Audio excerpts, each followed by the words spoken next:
There's a moment when a good man runs out of options, and the only thing standing between his daughter and the street is a job he doesn't know he already deserved.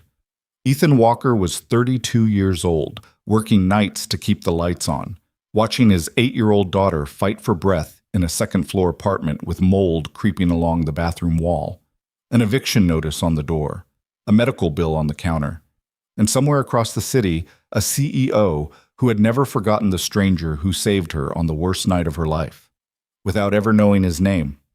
Drop a like and comment your city below. Let me show you how far this story travels.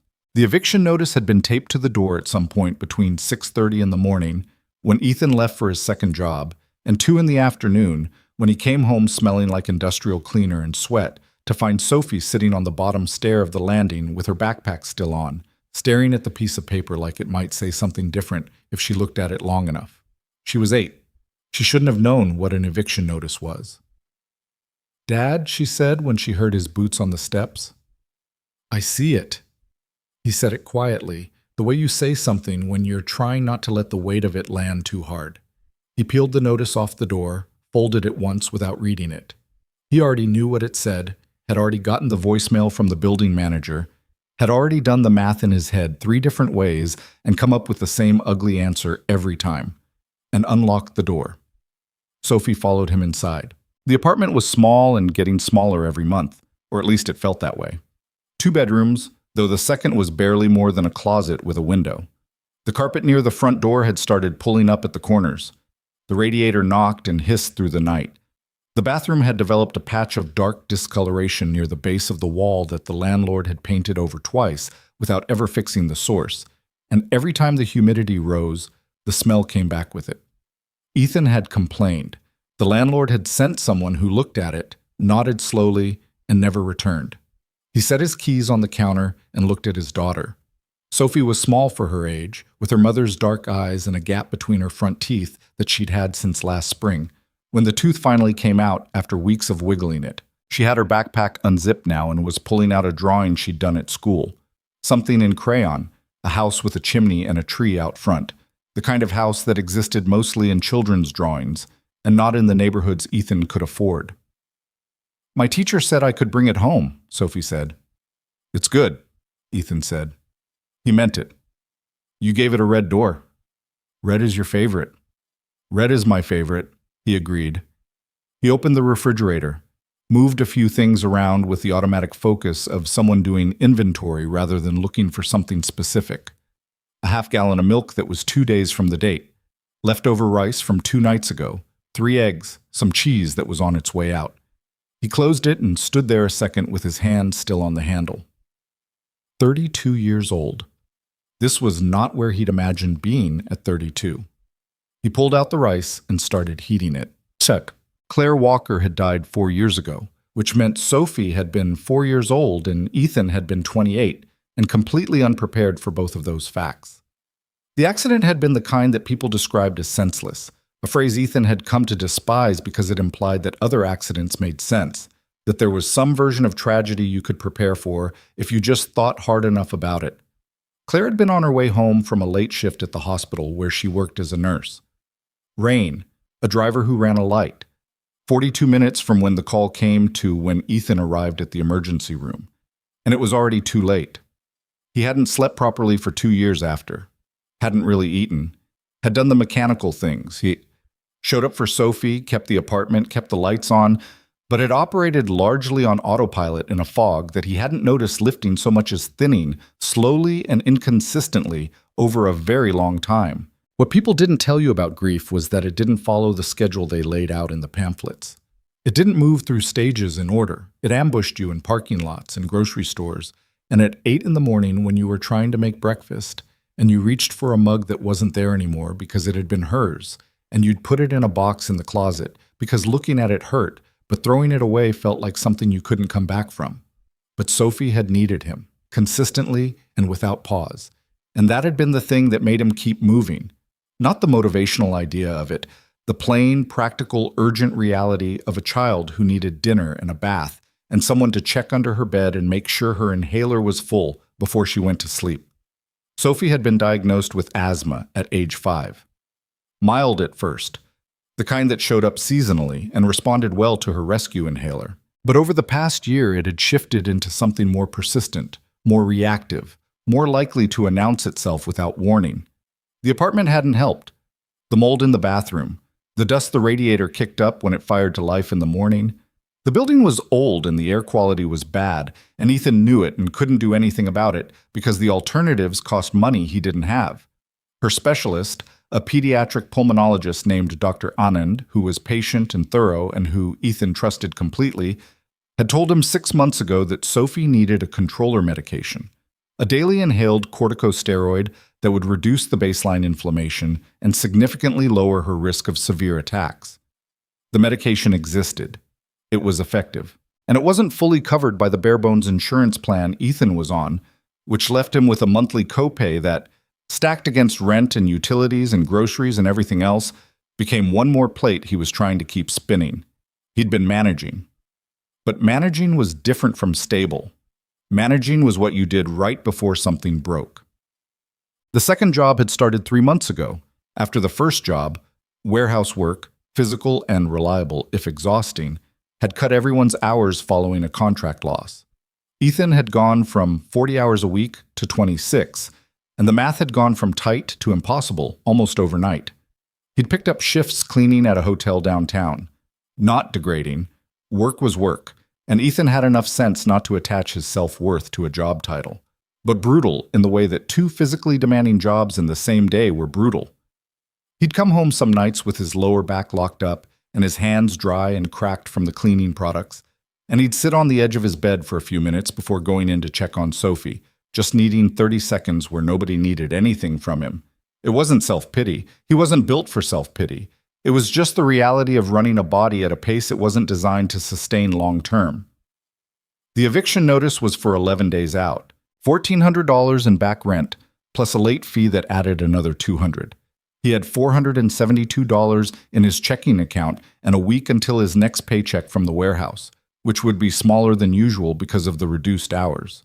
The hotel paid every 2 weeks, and he was 6 days from that cycle completing. He'd done the math. He was going to come up short by approximately $800. The rice finished heating. He scooped it into 2 bowls, added the cheese because it made it better, and called Sophie to the table. She came in and sat down and picked up her fork and then looked up at him with those dark eyes that were so much like her mother's that it still sometimes stopped him cold. "Is everything okay, Dad?" He looked at his daughter, 8 years old, gap-toothed, still wearing her backpack strap on one shoulder because she'd forgotten to take it all the way off. "We're going to figure it out," he said. It wasn't a lie. He intended to figure it out. He just didn't know exactly how yet. He'd seen the job posting 3 days before the eviction notice. He'd been sitting on the floor of the living room at 11 at night, Sophie asleep, the apartment quiet except for the radiator, going through a folder of printed job listings he'd accumulated from the library computer because his phone data had run out and he was rationing it until the new billing cycle. He had a highlighter and a yellow legal pad, and he was making a list of anything that looked possible.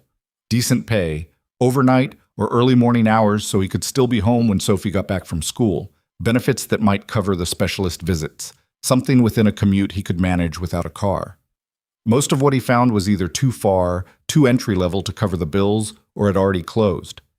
He was halfway through the folder and his coffee had gone cold when he found the posting on a single printed page near the bottom of the stack.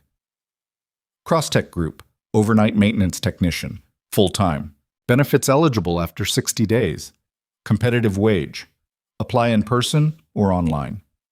Crosstech was a mid-sized technology and facilities management company headquartered in a glass tower downtown, the kind of place you drove past and didn't think much about unless you worked there or needed something from them. He'd heard the name before, mostly from news pieces about their CEO, a woman named Ava Cross who had taken over the company at 27 after her father, the founder, had stepped back for health reasons. She'd apparently restructured most of the company in her first 2 years and turned a failing division profitable. The kind of story that business publications printed in a specific tone that was hard to parse, somewhere between admiring and slightly threatened. Ethan didn't have a strong opinion about Ava Cross. He cared about 2 things: full benefits after 60 days and whether the hourly rate would be enough to close the gap. He did the math on the legal pad. If the posted range was accurate, this job alone would cover rent with some room left. Combined with reduced warehouse hours, or eventually replacing the warehouse entirely, it would be the first time in over a year that he'd have something that felt like financial ground beneath his feet rather than water. He circled the posting with the highlighter. Then he went back and circled it again, harder, shoved. The Crosstech building was on a block where the sidewalks were clean and the landscaping was maintained, and the glass on the lobby doors was the kind of glass that looked like it got cleaned twice a day. Ethan showed up for the in-person application process in the only pair of pants he owned that didn't have a small tear somewhere, with a folder containing his work history printed on paper he'd bought at the dollar store because the library's printer had been down. There were 4 other people in the waiting area when he arrived. 2 men who looked younger than him, 1 woman around his age, and an older guy who had the build of someone who'd done physical work most of his life and was probably good at it. They all had the same slight tightness around the eyes that Ethan recognized. Everyone in that room needed this job. The HR coordinator who came out to collect applications was a man in his mid-30s named Dennis Cho, who had the slightly distracted efficiency of someone managing too many tasks at once. He collected folders, handed out forms, answered questions about the timeline without really looking at anyone. Ethan filled out the form carefully. His hands were calloused, and one of his knuckles had a scab from catching it on a shelf at the warehouse 2 days earlier, and he was aware, sitting in that lobby with its expensive furniture and its quiet air conditioning, of exactly how much distance existed between where he was and where this building expected its occupants to be. He filled out the form anyway. When Dennis came back to collect them, he paused for half a second at Ethan's. "You've done facilities maintenance before?" 4 years, Ethan said. "Commercial and residential. I've got HVAC certification, basic level. And I did electrical assistant work for about a year before the warehouse job. Everything's on the work history page." Dennis looked at the paper, looked at Ethan. Something shifted slightly in his expression. Not warmth, exactly, but attention. "We'll be in touch," he said. They called 3 days later. An interview, the following morning, 9 o'clock. Ethan told Sophie over breakfast. She looked up from her cereal with a serious expression, the way she got when she understood something was important, even if she didn't have all the context. "Is it the good job?" she asked. "It might be." "The one with the doctor insurance?" "If I get it, yeah." She thought about this for a moment. Then, "You'll get it." "You don't know that," he said. "You always fix everything," she said. "That's your thing." He looked at his daughter and felt the particular ache of being seen clearly by someone who didn't yet understand that the fixing was never as effortless as it looked. "Eat your cereal," he said. The interview was with Dennis and a woman named Patricia from HR operations, in a small conference room on the 3rd floor. The building's interior was what Ethan had expected, clean, functional, the kind of corporate aesthetic that cost money to look effortless. He noticed, on the way up in the elevator, that 2 of the overhead lights had a slightly different color temperature than the others, suggesting a recent replacement with mismatched bulbs. He noticed that a hinge on the stairwell door he passed was starting to pull loose from the frame. He noticed these things the way a certain kind of person always noticed them, not because he was looking, but because his eyes defaulted to what needed attention. The interview itself was straightforward: work history, experience with specific systems, how he handled emergencies, availability for overnight shifts. He answered everything directly, without overselling, without the performance of confidence that sometimes backfired. When Patricia asked him about a gap in his employment record 2 years after Claire died, a period of about 4 months where he'd worked only sporadic temp jobs, he told her the truth. "My wife passed away. I had a young daughter. It took me a few months to find a way to do both things at once." Patricia wrote something on her notepad. Dennis looked at the table for a second. Neither of them said anything immediately, which was its own kind of response. "Is the overnight shift manageable with your current situation?" Patricia asked. "My daughter's 8, he said. "She's in school during the day. My neighbor, Mrs. Navarro, watches her on school mornings when I'm coming off shift. We've worked it out." He didn't mention Sophie's asthma. He didn't mention the eviction notice. He answered what they asked and nothing beyond it, because over-explaining your hardship in a job interview was a way of asking to be pitied rather than hired, and he'd rather be hired. Basse. The offer came 4 days later. Voicemail from Dennis at 4:47 in the afternoon. Position was his if he wanted it. Start date the following Monday. Orientation at 7 a.m. Bring ID and documentation. Ethan was in the parking lot of the warehouse when he listened to the message. He sat in his car, a 2011 Honda Accord with a crack in the dashboard and a check engine light that had been on for so long it had become ambient, and listened to it twice. Then he called Mrs. Navarro to confirm she was still good for Monday mornings. Then he called Dr. Anand's office to ask about the benefits processing timeline. He didn't call anyone to celebrate. There was no one in particular to call. He had friends, a couple of guys from the warehouse, a few people from the neighborhood, but none of them were waiting by their phones for this. He sat in the parking lot for a few minutes with the window down, listening to the traffic, letting the news settle into him. It wasn't the end of anything. He knew that. It was a job, not a rescue, and jobs could end and situations could shift and nothing was solved yet. But it was something. It was a door that had opened where the last 3 he'd tried had been locked, and he was going to walk through it and do what he always did, show up and do the work. He drove home, made dinner, did Sophie's reading homework with her. She was working through a chapter book about a girl who trained horses, which she'd read 3 times already because she liked it that much. He listened to her read, correcting pronunciation here and there, and when she'd finished her 2 chapters and gone to brush her teeth, he sat at the kitchen table and wrote out the payment plan he was going to propose to the building manager in the morning. He couldn't pay the full $1,400 immediately, but he had a job now, a real one, and that changed the negotiation. He sealed the eviction notice in an envelope and wrote a note on the outside.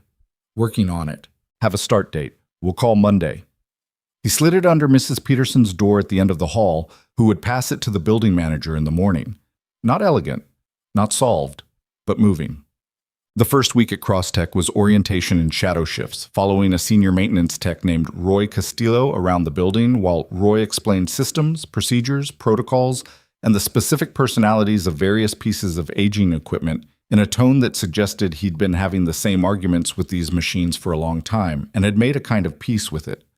Roy was in his 50s, thick-armed, minimally talkative except when talking about the work, at which point he became specific and thorough in a way Ethan respected. He'd been with Crosstech for 11 years. He'd seen 3 facility managers come and go and had his own opinions about all of them, which he shared in the careful, non-inflammatory way of someone who'd learned to be diplomatic without being dishonest. "You know what separates a good maintenance guy from a bad one?" Roy said, on the second day while they were checking HVAC filters on the 7th floor. "Attention," Ethan said. Roy looked at him sideways. "I was going to say the same thing. Most guys wait to be told something's wrong. You're looking for it before it becomes wrong. The building talks, if you listen to it." Ethan pulled a filter out. It was filthy, significantly more than it should have been given the posted last change date. He held it up. Roy squinted at it. "That was supposed to be changed 6 weeks ago." According to the log. "Yeah." Roy pulled out his clipboard and made a note without being asked. "Si, Joshi, Wokuma." "That's what I mean." Yes. Ethan learned the building the way he'd learned every building he'd ever worked in. Methodically, room by room, system by system, floor by floor.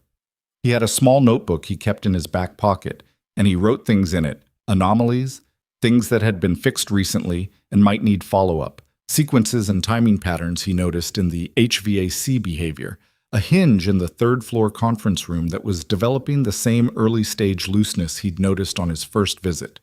Details that didn't come up in briefings because they hadn't become problems yet.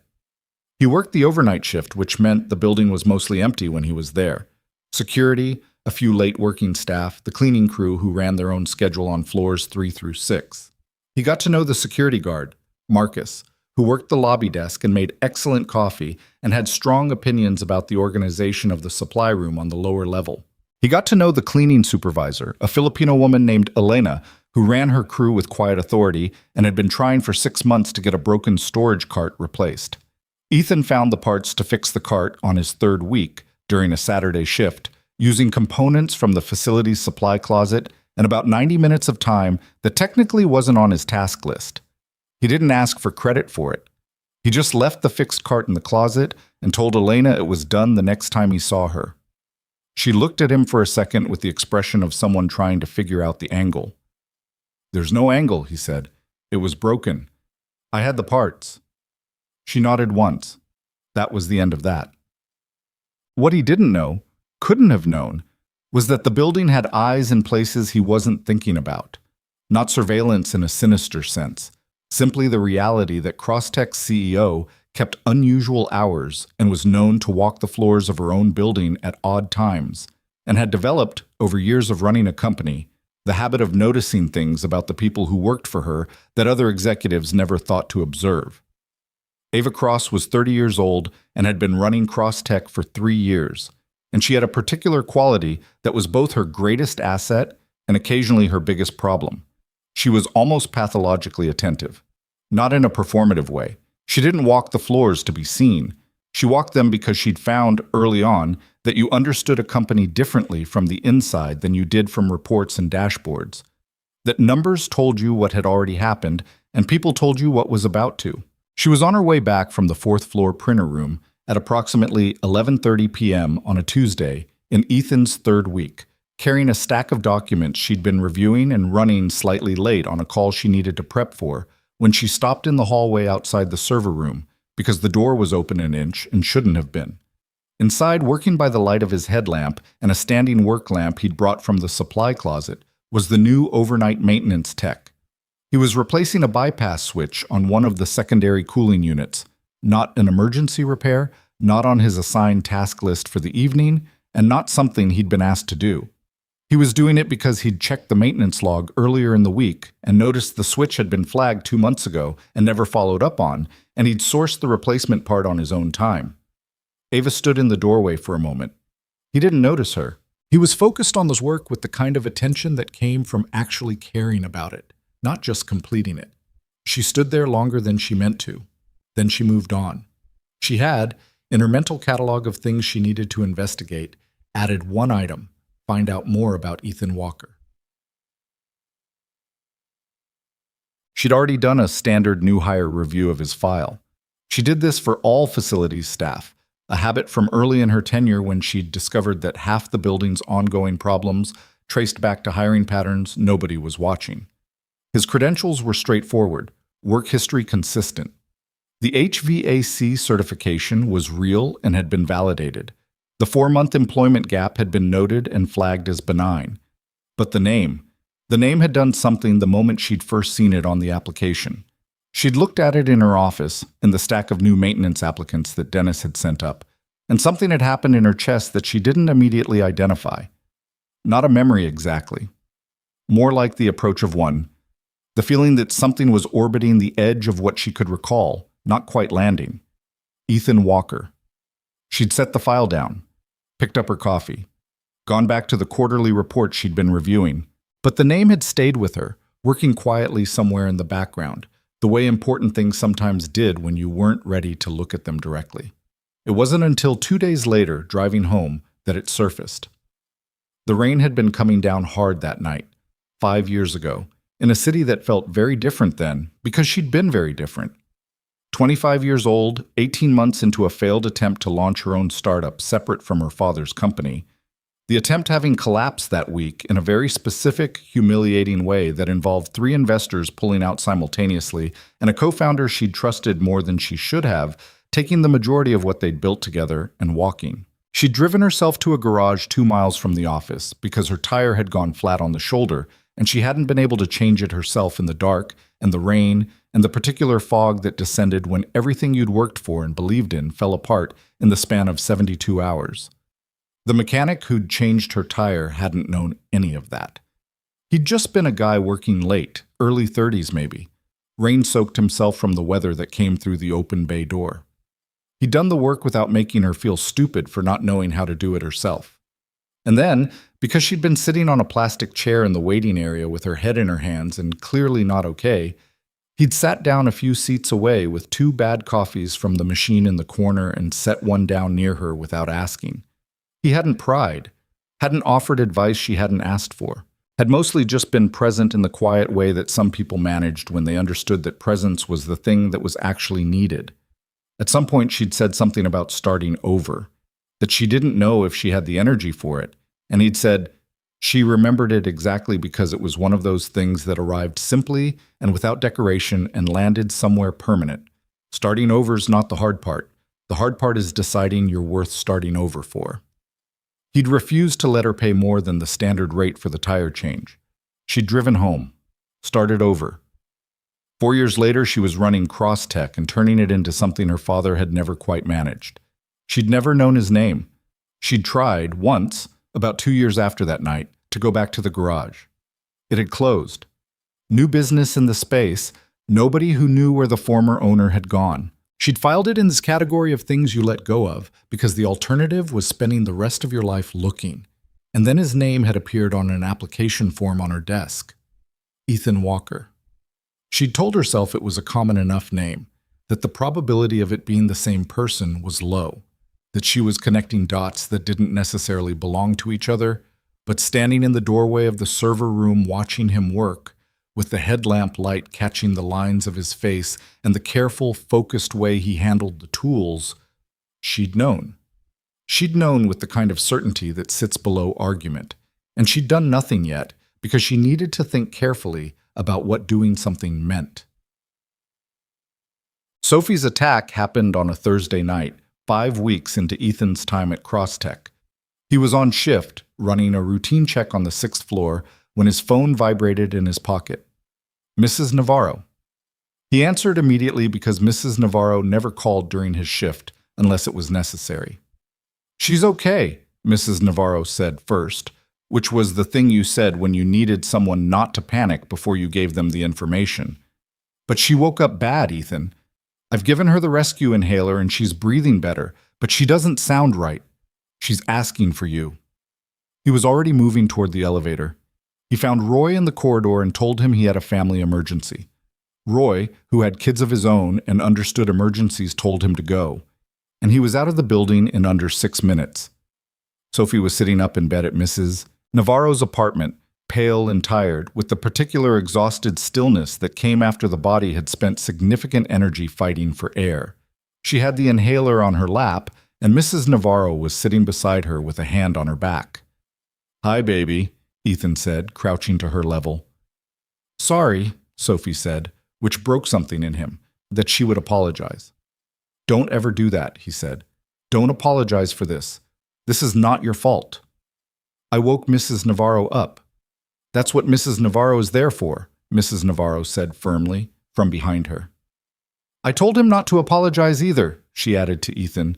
"Neither of them listens." Ethan sat on the edge of the bed and put his arm around Sophie, and she leaned against him with the full weight of a tired child who had been frightened and was now, finally, where she needed to be. He held her until she fell asleep. Then he sat in Mrs. Navarro's kitchen and drank the tea she put in front of him and thought about the medication Dr. Anand had recommended, about the copay that was still more than the budget could absorb, about the 60-day benefits window that was still 15 days away, about the air quality in their apartment and the mold in the bathroom wall, and the fact that he'd been managing for 4 years and managing wasn't the same as fixed, and the gap between those two things had never been more apparent than it was at 2 a.m. in a neighbor's kitchen with his daughter asleep down the hall. He called in late to the end of his shift to tell them he wouldn't be returning. Then he sat there a while longer. Gichat. He was back at work the following Monday early. Roy met him in the maintenance corridor with a look that asked without asking. "She's okay," Ethan said. "Better. I'm looking into the medication issue." Roy nodded. "Benefits kick in 2 weeks." "I know." "Good." Roy handed him the overnight log. "Second floor bathroom has a dripping faucet that's been dripping for apparently a month. It's yours." Ethan took the log and got to work. He fixed the faucet. He checked the HVAC sequence on 3 and 4 that had been cycling inconsistently. He repaired a loose threshold plate on the lobby entrance that he'd noticed on his way in. Technically exterior maintenance, technically not his department, but it was a tripping hazard and he had the tools and the 5 minutes. He worked the way he always worked, which was the way his father had worked before him, and his father's father before that. Not looking for recognition, not keeping score, just doing the thing that needed doing because it was there, and because work you did halfway was work you'd have to do twice. What he didn't know, still, was that it was being noticed. He didn't know that a quiet conversation had happened between Roy and Ava Cross in her office 2 weeks earlier, during which Roy had described the new overnight tech in terms that were specific and unambiguous.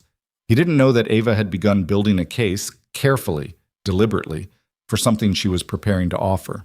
He didn't know that a file on her desk had been growing for 5 weeks with notes she'd made on his performance, on the unrequested repairs, on the fixed cart, on the uncovered error in the HVAC log that had saved the company a significant repair cost by catching the bypass switch before it failed entirely. He didn't know that the woman running the company he worked for had been waiting, for 5 years, for a way to do something about the stranger who had been kind to her on the worst night of her life. He just came in and did the work.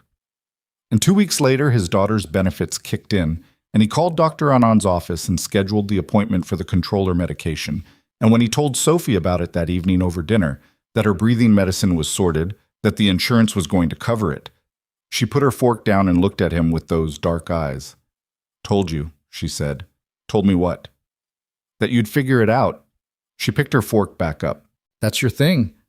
Ethan looked at his daughter, at the gap between her front teeth, at the crayon house with the red door, still taped to the wall beside the refrigerator where she'd put it 3 weeks ago. "Yeah," he said. "I guess it is." He didn't know, yet, that the hardest part wasn't behind them.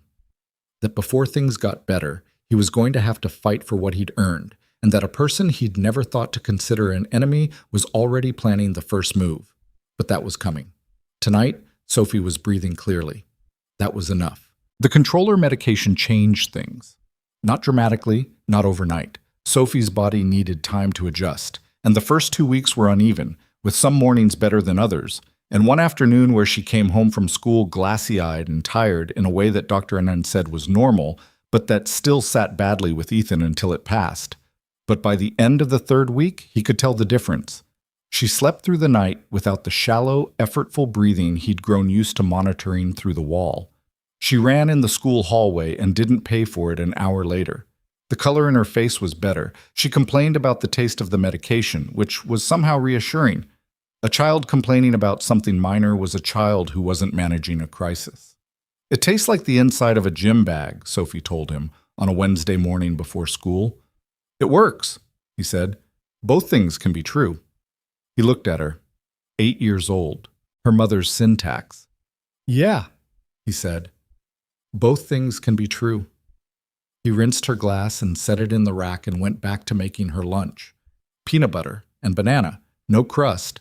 The same lunch she'd eaten every day for approximately 2 years because she had decided this was the correct lunch and saw no reason to complicate things.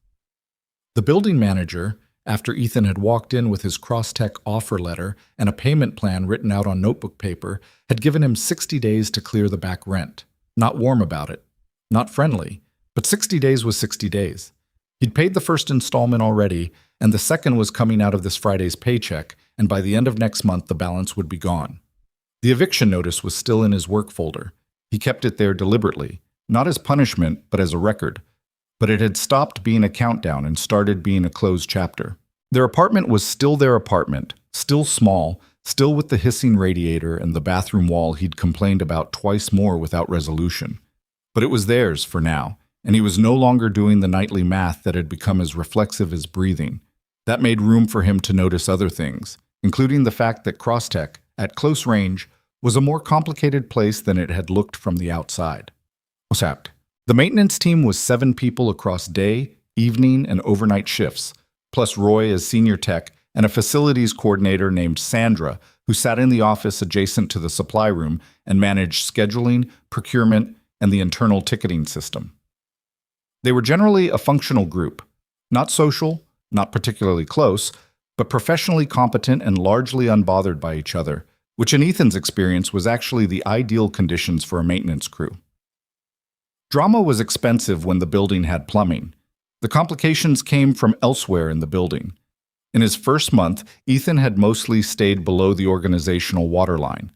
Maintenance lived in the lower floors, in the back corridors and utility rooms that nobody thought about unless something stopped working. He did his job. He was polite to everyone he encountered. He learned which departments kept late hours and which ones left at exactly 5. He got a general sense of the personalities on each floor without trying to, because maintenance was invisible in a specific way that made people behave as if you weren't there. The HR department was on the 2nd floor, Suite 204, a corridor of glass-walled offices and an open workspace where the coordinators sat.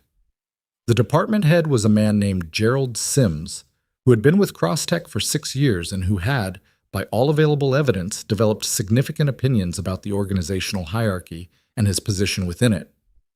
Ethan had fixed a light fixture in the hallway outside Gerald's office in his 2nd week and formed an impression in the approximate 20 minutes that it took. A man in his late 40s with the careful dress and practiced affect of someone who thought more about how he appeared than about what he was actually doing. He'd passed Ethan in the corridor without acknowledgement, which was fine. Not everyone acknowledged maintenance staff, and Ethan didn't require it. But there was something in the quality of the non-acknowledgement, a slight performance to it, that registered. The one who was actually a problem was not Gerald himself, but a coordinator under him named Kevin Marsh. Kevin was 29, according to the roster Ethan had briefly seen in Sandra's office. He had the particular energy of someone who'd decided early on that institutional rules were meant to create leverage for the people who knew how to use them, and had organized his career around that principle. He managed onboarding documentation and new hire records, which meant he had access to personnel files and a reason to interact with new employees in their first weeks. He'd come down to the maintenance corridor twice in Ethan's first month, both times with minor requests dressed as routine queries, confirming a schedule, asking about a parts requisition that turned out to be nothing, and both times Ethan had felt, without being able to fully articulate why, that the purpose of the visits was observation rather than information. The 3rd visit was different. It was a Friday, late in Ethan's 5th week. He was in the supply room doing an end-of-week inventory, a task he'd taken over from Roy not because anyone asked him to, but because he'd noticed the inventory had been running inconsistently and it cost the department money when they ordered parts they already had. Kevin appeared in the doorway with a folder. "Walker," he said. "Yeah." Ethan didn't stop counting. "I need to clarify something on your onboarding forms. There's a discrepancy in your employment history documentation." Ethan set down the clipboard. "What discrepancy?" Kevin opened the folder. He held it at an angle that was just slightly difficult to read straight on. "The dates on your warehouse employment don't match what we have on file from the reference check." "The warehouse ran short weeks from October through January," Ethan said. "That might be what you're seeing. Reduced hours aren't a gap in employment. The system flags it as a gap. Then the system needs a note." Ethan looked at him evenly. "What do you need from me to fix it?" Kevin wrote something in the folder. "I may need you to come to HR and fill out a correction form." "Fine. When?" "I'll let you know." Kevin closed the folder. "These things can take a while to resolve. You're still in your probationary period." He said the last sentence with the particular inflection of someone who wanted you to hear the implication without being able to accuse them of saying it out loud. Ethan looked at him for a second. "Okay," he said. "Let me know when you need me." Kevin left. Ethan turned back to the inventory and finished counting, and then he sat down on a storage crate and thought carefully about what had just happened. He'd been in enough workplaces to recognize the shape of it. Kevin Marsh had access to his file, a process-adjacent reason to poke at it, and the kind of territorial instinct that some people developed when they perceived a new arrival as occupying space that threatened them somehow. Ethan couldn't yet figure out what specifically he was threatening. He was an overnight maintenance tech, as far removed from Kevin's HR corridor as you could get in the same building. But the feeling was there, clear as a bad bearing in a motor. He wasn't going to do anything about it yet. He was going to do his job and watch. 2 days after the supply room visit, one of the senior engineers on the 4th floor, a woman named Joanna Park, flagged an issue with the automated ventilation controls in the East Wing. The controls had been behaving erratically, cycling on and off in patterns that didn't match the program's schedule, and 2 engineers had already complained about the temperature fluctuations affecting their equipment calibrations. Roy assigned it to Ethan because Roy had a backlog on the 6th floor cooling system, And Ethan had demonstrated by this point enough facility with HVAC mechanics that Roy trusted him with something more complex than a filter replacement. Ethan spent 3 hours on it. He went through the control panel logs first, identified a pattern in the erratic cycling that pointed toward a sensor calibration issue rather than a programming fault, recalibrated the sensors, ran a test sequence, watched the system respond correctly, and then spent another 40 minutes cross-referencing the maintenance logs to figure out why the sensors had drifted in the first place. The answer was that someone had run a cleaning spray near the intake panel 6 weeks ago and introduced a residue that had thrown the sensitivity calibration off by a margin that was small enough to seem like noise at first but compounded over time. He wrote it up in the maintenance log in detail: cause, diagnosis, repair, preventive note for future, and filed it with Sandra. Roy read it at the end of the shift. "You logged the cause," Roy said. "It'll happen again if nobody knows to watch for it." Roy made a sound that wasn't quite agreement or disagreement, but was somewhere in that region. He was a man who expressed respect through tasks rather than words. The next morning, he assigned Ethan the full East Wing HVAC responsibility, which in maintenance terms was a promotion. Joanna Park found Ethan in the corridor the following day and said, "Thank you, that was driving us insane." It was quick and practical, not effusive, and Ethan appreciated both things.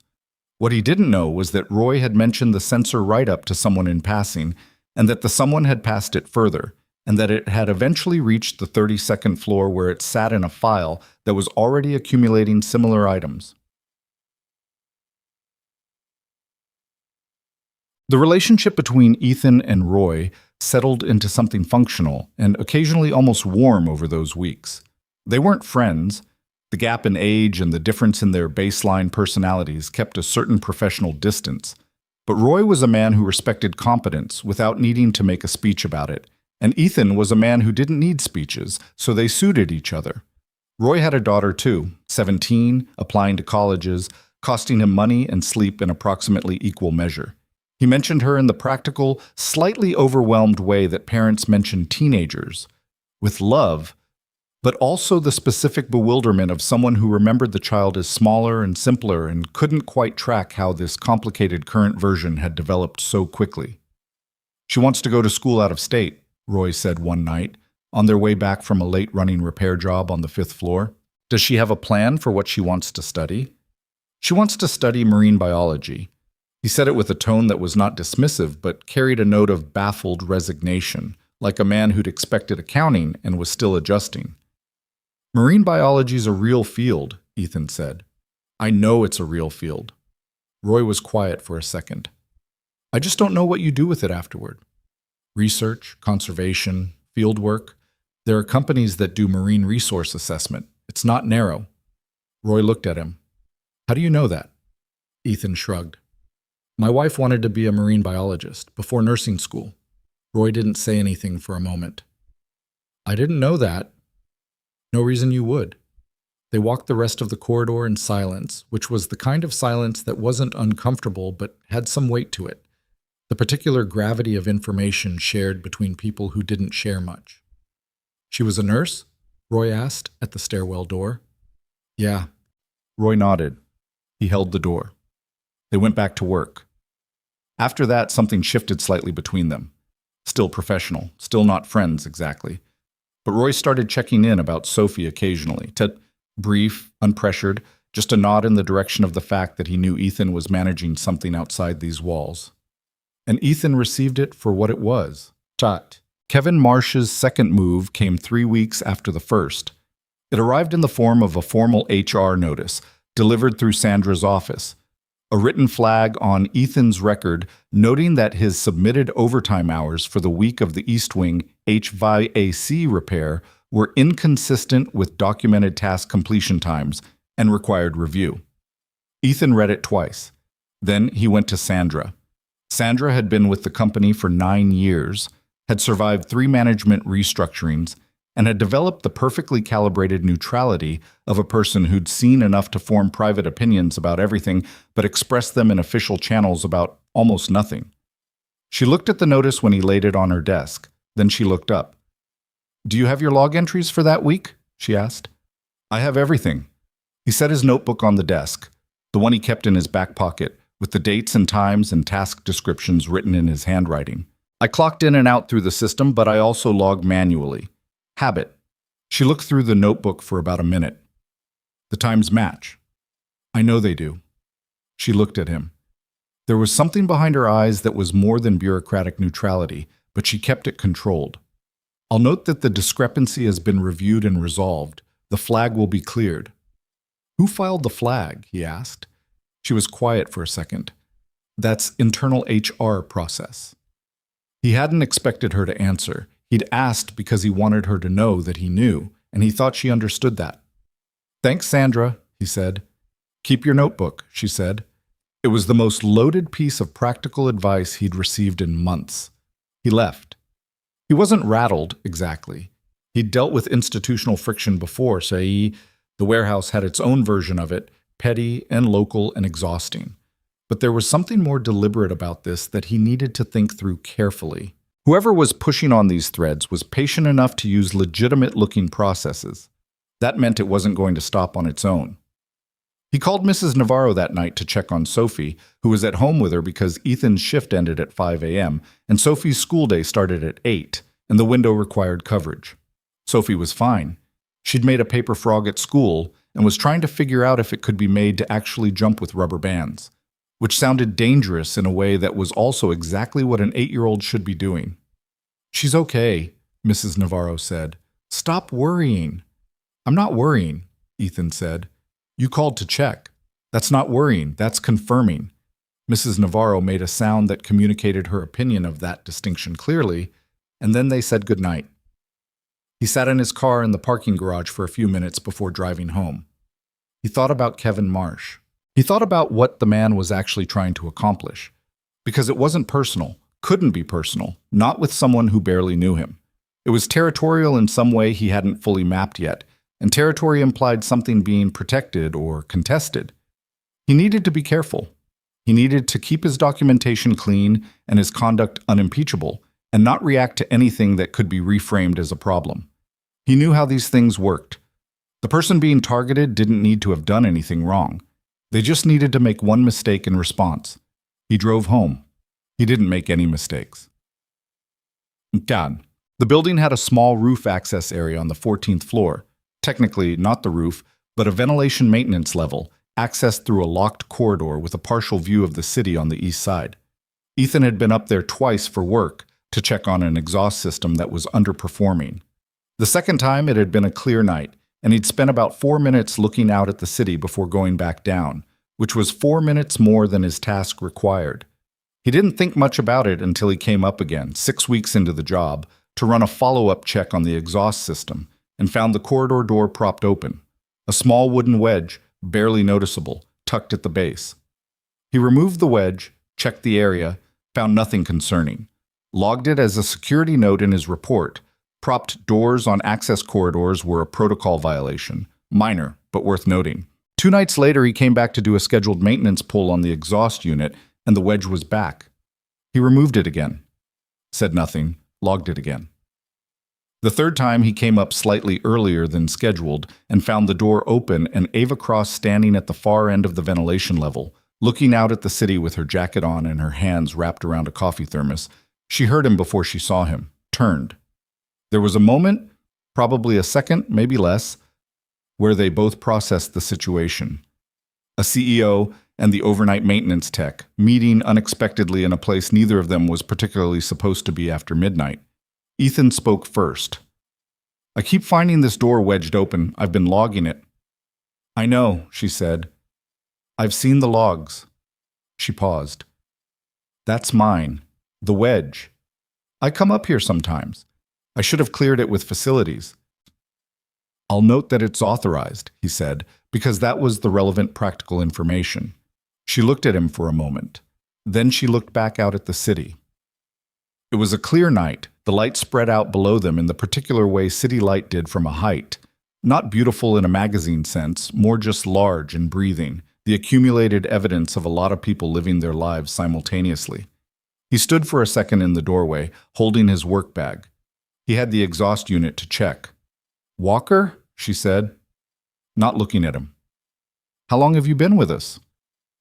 6 weeks tomorrow. And the sensor recalibration on 4, the overtime flag, the cart in the cleaning supply room.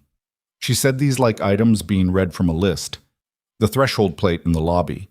The HVAC log discrepancy from week 2. He was quiet for a moment. Roy must have mentioned some of that. Roy mentioned one thing. The rest I found on my own. She turned toward him. In the overhead light, she looked younger than he'd expected. He'd formed an impression of her from a distance and from Roy's description, and neither fully matched the person standing in front of him. She was direct in a way that wasn't aggressive but didn't have any softness designed to manage him either. You do work that isn't on your list. If something needs doing and I can do it, I do it. A lot of people have that principle until it costs them time.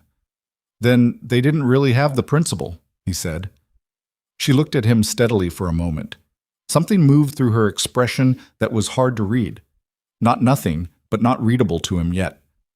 Get your check done, she said, turning back to the city. Don't let me hold you up. He went to check the exhaust unit. When he came back through the corridor 12 minutes later, she was gone, and the door was closed. Kevin's third move was less subtle. It came in the form of a meeting request to Sandra, officially initiated through HR, technically framed as a probationary period review, and scheduled for a Friday afternoon when Roy had told Ethan he'd be on a day shift covering for one of the day crew absences. Ethan saw the meeting request when Sandra forwarded it with the same careful neutrality she'd applied to the overtime flag. He read it. The framing cited ongoing documentation inconsistencies and conduct concerns that had not previously been communicated to him through any official channel. He sat with this for about 20 minutes. Then he went to Sandra's office and asked, without preamble, whether there was a specific documented instance of conduct concern that he should be aware of before the meeting. Sandra looked at her computer screen. There is a report, she said, filed last week, noting that you had accessed a restricted corridor on the 14th floor without prior authorization. He looked at her. I have a documented maintenance reason for every visit to that level, all logged. I know, she said, in the same flat tone she always used. Except this time there was something underneath it, a kind of thread of controlled frustration that she was managing carefully. Sandra, he said, I need to know whether this is something I should be talking to someone about.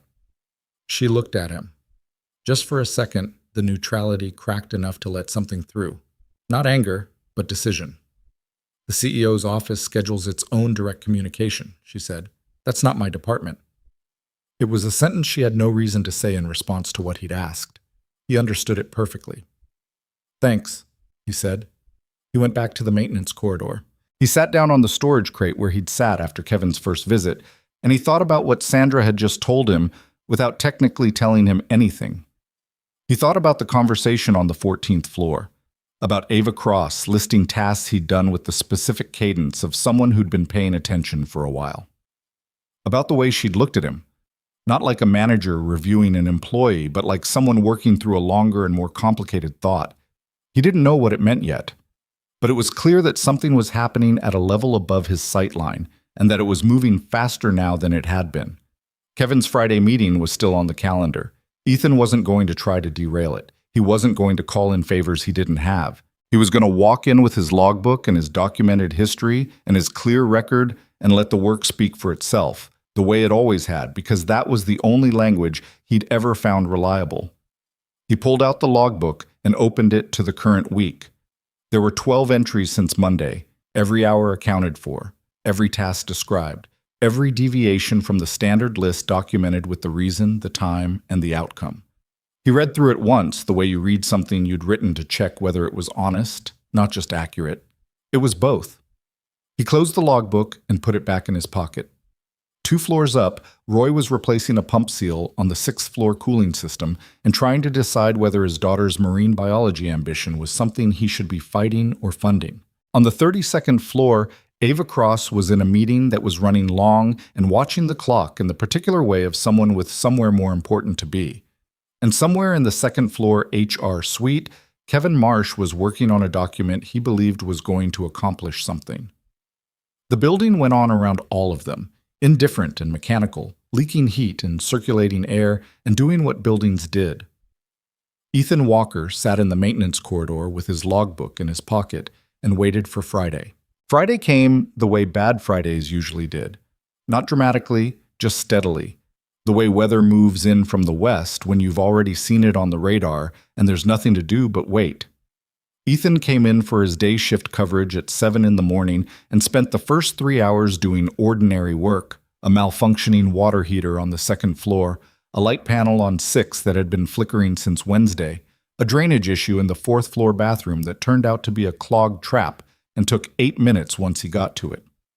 He worked with the focused steadiness he always worked with, and nobody watching him would have known that at 2 o'clock that afternoon there was a meeting scheduled in HR that had been designed, as far as he could determine, to create a paper trail with enough weight to push him out.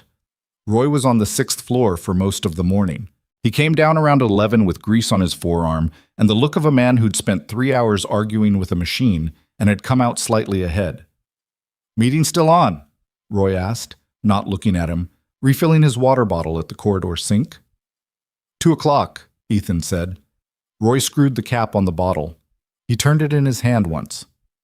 "You've got your logs." "All of them." Roy nodded like that settled something, then went back upstairs. That was the extent of the conversation, and it was exactly the right amount. Roy wasn't a man who made speeches about things he couldn't change, and Ethan didn't need a speech. He needed to know that someone in the building knew what was happening and had looked at the situation without flinching. That was what Roy had given him. He ate lunch in the maintenance corridor, a sandwich he'd made at home, a thermos of coffee, and went over his logbook one more time, not because he needed to check anything, but because the act of reading his own documentation settled something in him. Every hour, every task, every deviation from the standard list with the full reason. 12 weeks of consistent, clean record. He closed the book and put it in his bag and went upstairs at 1:50. The HR suite was different during daytime hours, occupied, humming with the specific energy of people managing processes. He checked in with the coordinator at the front desk, who told him to take a seat. He sat. He was the calmest person in the room, which was not a performance. He was calm because he'd done nothing wrong, and in his experience, doing nothing wrong was the most useful thing you could bring into a room where someone was trying to argue otherwise. Gerald Sims came out first. Gerald was wearing a tie that was slightly too formal for a Friday afternoon in a facilities context, which told Ethan something about how Gerald thought about this meeting. He extended a hand and shook Ethan's with the careful professionalism of a man who'd been in HR long enough to understand that every interaction was potentially documentable. "Thanks for coming in," Gerald said. "Of course," Ethan said. Kevin Marsh was already in the conference room, seated at the side of the table with a neat stack of papers in front of him and the specific composure of someone who'd rehearsed this. He didn't stand when Ethan entered. He looked up and nodded once, and Ethan nodded back without anything extra in it. Gerald sat at the head of the table. Ethan sat across from Kevin. "This is a standard probationary review," Gerald began. "We conduct these at the 60-day mark for new maintenance personnel." Ethan said nothing, because that sentence had technically been true, and he was going to let the conversation find its own shape before responding to any of it. "There have been a few items flagged during the review period that we wanted to discuss." Gerald opened his own folder. Employment documentation inconsistencies, overtime irregularities, access to restricted building areas. "The employment documentation was reviewed and cleared by Sandra Reyes 3 weeks ago," Ethan said. He kept his voice level. "She confirmed the dates matched my manual logs. Do you want me to provide those again?" Gerald looked at Kevin briefly, which was information. "We have Sandra's note," Gerald said. "The overtime flag was also reviewed and cleared. Same source, same week." Ethan set his logbook on the table. "My logs document every hour, every task, and every variance. I log manually as a habit. These go back to my first day." Kevin leaned forward slightly. "The volume of off-list work is itself a concern. Work completed outside of assigned task parameters creates liability exposure. Fixing a tripping hazard on the lobby threshold creates liability," Ethan said. "Not fixing it is the liability." He kept his eyes on Kevin, not hostile, just direct. "I can walk you through each item." The cart repair was done with surplus parts on a shift when my assigned tasks were complete. The sensor recalibration was assigned by Roy Castillo. The HVAC log cross-reference was logged as a root cause analysis and saved the department a repair estimate of, he glanced at his notebook, somewhere between $8,000 and $12,000, according to the contractor quote Sandra pulled. That's also in the records. Kevin's expression didn't change much, but something around the eyes tightened very slightly. The 14th floor access, Kevin started, is documented in my maintenance logs with timestamps and task descriptions every time I was on that level. Ethan looked at Gerald. Is there a specific date you're questioning? Gerald shifted in his seat. He looked like a man who was beginning to understand that the meeting was not going the way it had been framed for him. The concern, Kevin said with the measured patience of someone recalibrating, is a pattern. Individually, these items may be explainable, but the cumulative picture raises questions about whether the role— What questions specifically? Ethan asked. Kevin stopped. I'm not trying to be difficult, Ethan said, and he meant it. He genuinely wasn't. He was just asking the question that the whole conversation had been circling without answering. If there's a specific conduct concern, I want to understand it and address it. If there's a task parameter I've misunderstood, tell me and I'll correct it. But if the concern is that I do more work than I'm assigned to do, I'd need someone to explain how that constitutes a problem, because I've been working in maintenance for 4 years and I've never had that conversation before. The room was quiet for a few seconds. Gerald cleared his throat. He shuffled his folder closed in a way that was different from how he'd opened it. We'll review the documentation you've provided. We'll be in touch regarding the outcome of the review. Ethan picked up his logbook. He stood. He looked at Kevin Marsh one more time, not with anger, but with the clear, simple acknowledgement of someone who'd seen what he was looking at and was not going to pretend otherwise. I'm on shift until 5, Ethan said to Gerald. If you need anything else. He left. He didn't go directly back to the maintenance corridor. He took the long way, through the lobby, past the threshold plate he'd fixed in week 3, around to the east entrance, up the back stairwell to the second floor, where he stopped in the small landing by the window for about 3 minutes and let himself feel what he'd been managing for 2 hours. Not anger exactly. Anger was there, but it was familiar and manageable. The kind of anger that came from being treated as less than what he was. What was harder was the secondary thing underneath it. The fatigue. The specific exhaustion of being a person who did good work and still had to spend energy defending it. He'd been doing that for 4 years in one form or another, fighting uphill against circumstances that kept shifting, and most of the time he could carry it because the work itself was steady and the work was his. But there were moments when the weight of it found a way through. He stood in the stairwell and breathed for 3 minutes. Then he went back to work. Roy was waiting for him in the maintenance corridor when he came down at 3:30. Roy never waited for him. Roy was not a waiting kind of person. His being there, standing outside the supply room with his arms crossed and a look on his face that was carefully arranged into neutrality, was its own announcement. How'd it go? Roy asked. It went, Ethan said. Kevin ran it? Gerald ran it. Kevin had the papers. Roy made a sound in the back of his throat that was not a word but carried a specific meaning. He'd been at this company long enough to have formed thorough opinions about Kevin Marsh, and had apparently decided today was close enough to an emergency to partially express them. Gerald's not the problem, Roy said. He's not smart enough to be the problem. He does what the paperwork tells him. I know. Ethan set his bag down and started pulling out his afternoon task list. It's over for now. They'll review the documentation and there's nothing there that holds. Kevin knows it. He's fishing. For what? Ethan thought about this. I'm not sure yet. I think he needs one actual mistake, something he can build on. Roy looked at him. You going to give him one? No. Roy nodded like that was the end of the conversation and went back to his work. Sophie called him at 4:15 from Mrs. Navarro's phone. She wasn't old enough for her own, a fact she had opinions about. Dad, can I have a rabbit? He was in the middle of a pump inspection. No. Why not? Because we live in an apartment with bad air quality, and I already have one dependent. A rabbit isn't a dependent. Everything alive is a dependent. He checked the pressure reading. Did Mrs. Navarro say you could have a rabbit? She said I should ask you. Smart woman. Dad? Sophie? There was a pause on her end, which was a negotiating pause. He recognized the architecture of it, because she'd been running this kind of conversation since she was about 6 and had gotten increasingly sophisticated. What if it was a small rabbit, she said. The size of the rabbit is not the relevant variable. What if I researched rabbits and made a presentation? He stopped. He looked at the pump. He thought about his 8-year-old offering to prepare formal arguments in favor of a pet. I'm not negotiating rabbit logistics at 4:15 on a workday, he said. When can we negotiate rabbit logistics? Never. That's not a time. He finished the pressure check. He wrote the number in his log. Eat your dinner and do your homework. I'll be home by 6:30.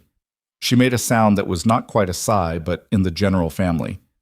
Is your breathing okay? He asked, because he always asked. Fine, she said. Better than fine. I ran at recess and didn't have to stop. Something loosened in his chest at that. Good. That's really good. The medication's working. Yeah, he said. It is. Even if it tastes like the inside of a gym bag. Even if, he agreed. He finished his shift and drove home. The following 2 weeks had a specific texture to them. Not quiet, not tense, exactly, but charged in the way that periods between actions were charged when you knew something was still in motion but couldn't yet see where it was moving. Kevin didn't stop. He was careful about it. Careful enough that Ethan couldn't point to anything concrete as escalation. But the attention was there, a background presence, like something running in a low hum just outside the frequency you could fully locate. Small things. A work order that was misrouted and arrived late to Ethan's queue, leaving him scrambling to complete it within shift. A building access log discrepancy that turned out to be a system glitch, but generated an internal query that required Sandra's time to resolve. Nothing individually catastrophic, nothing that stuck, but each one required Ethan's energy to address. And that was probably the point. Not to land a decisive blow, but to wear the edges down, to accumulate small friction until something gave. Ethan kept his logbook current. He kept his conduct clean. He spoke to Roy about anything that felt even slightly ambiguous. He was, in every measurable respect, exactly the employee he'd been since day one, and he'd been doing this long enough to understand that consistency was its own form of argument. Sandra had started flagging things for him before they became formal. A word here, a note there, always framed as administrative process, and never as anything that could be construed as her taking a side. But the pattern of it was clear enough to Ethan, and he appreciated it in the way you appreciated someone doing something that cost them something, even if you could never acknowledge it directly. What he didn't have any visibility into was the 32nd floor. Ava Cross had been watching the situation develop for 2 weeks with the focused attention of a person who was very good at seeing things that were still in motion and who had strong feelings about a specific kind of institutional behavior. She'd seen Kevin Marsh's game before. Not Kevin specifically, but the pattern. HR-adjacent personnel with process access using documentation leverage to target someone they decided was a problem, for reasons that had nothing to do with performance. It was a particular kind of workplace predation, insidious because it operated inside legitimate channels and could look like diligence to someone who wasn't watching closely. She was watching closely. She had Ethan Walker's complete file on her desk, which she'd pulled 2 weeks ago and reviewed herself rather than delegating. She'd gone through the maintenance logs, the overtime records, the corrected documentation flags, the 14th floor access reports. She'd read Roy's informal performance notes, which Roy hadn't known he was writing for her benefit. He wrote them for himself, a habit from years of supervising union workers where documentation was survival. She'd read Sandra's carefully neutral administrative records, which, to someone who could read between the lines, told a story that was not neutral at all. And she'd had one conversation with Ethan herself, on the ventilation level at midnight, which had told her more in 12 minutes than any of the paperwork. He'd said, "If something needs doing and I can do it, I do it. And when she'd pushed back, then they didn't really have the principal. She sat with that for a while. She'd been running Crosstech for 3 years, and she'd hired a lot of people and fired some of them and promoted others and made mistakes on all 3 fronts. She'd gotten better at reading people over that time, not infallible, but better. The thing she'd learned to trust was not first impressions, but consistency. The degree to which a person behaved the same way, whether they thought they were being watched or not. The threshold plate in the lobby had been fixed at 6 a.m. when the building was empty. The cart repair had been done on a slow Saturday. The sensor write-up had been detailed and specific and had included the preventive note that nobody asked for, which meant it had been written for the building's benefit, not for any particular audience. Ethan Walker had been performing the same way since day one, in front of nobody. She'd known who he was for almost 2 months now. She'd been carrying that knowledge and working through what it meant, what the right thing to do with it was. The ethical dimensions were not simple. She was the CEO. He was an overnight maintenance tech, and the gulf between those positions created complications that she took seriously. She wasn't going to use her position to give him something he hadn't earned. She'd decided that clearly, early on. But what she was watching Kevin Marsh try to do to a person who had earned what he had, that she was not going to leave alone. She picked up her phone. Not that. Ethan was in the server room on 12 when his supervisor's tablet pinged. Not his personal phone, the work tablet he carried during day shifts for maintenance orders. The ping was a calendar notification, which shouldn't have been on his maintenance tablet because maintenance workers didn't have company calendar access. He looked at it. Walker. My office. Monday, 9 a.m. A cross. He read it twice. He looked at the tablet like it might correct itself. It didn't. He put it in his bag and finished the server room inspection and went back to the corridor and stood there for a minute with his hand on the wall, thinking. He didn't know what it meant. He'd been trying not to speculate about the CEO since the ventilation level conversation, keeping it in a specific compartment where he put things that were outside his control and therefore not worth expending energy on. But this was not easy to keep in a compartment.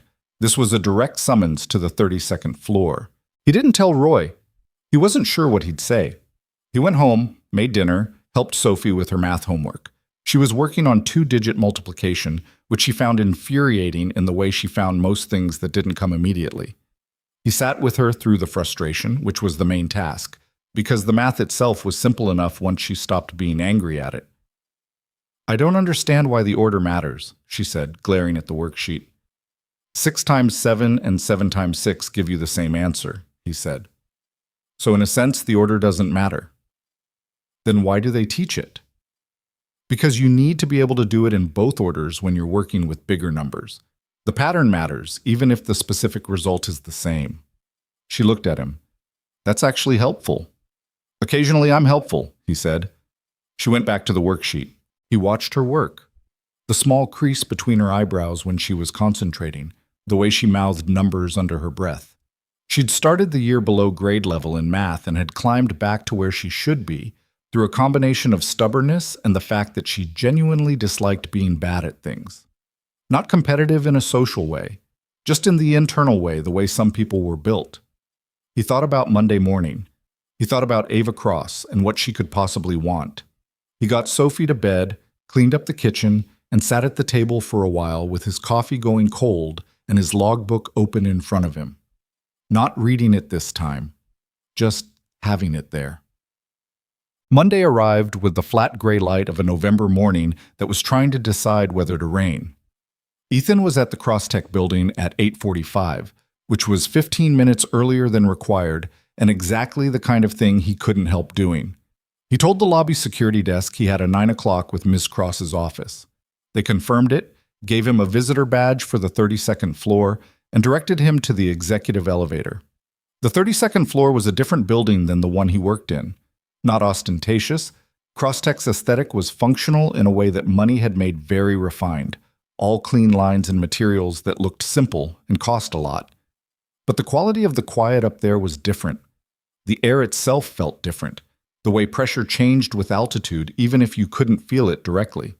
The executive assistant, a young woman who introduced herself as Diane, brought him into a waiting area and offered him water. He took it because he needed something to do with his hands. He waited 11 minutes. Then Diane appeared in the doorway and nodded once. Ava Cross's office had one large window behind the desk that looked out over the east side of the city, which was currently gray and overcast and entirely indifferent to anyone's professional situation.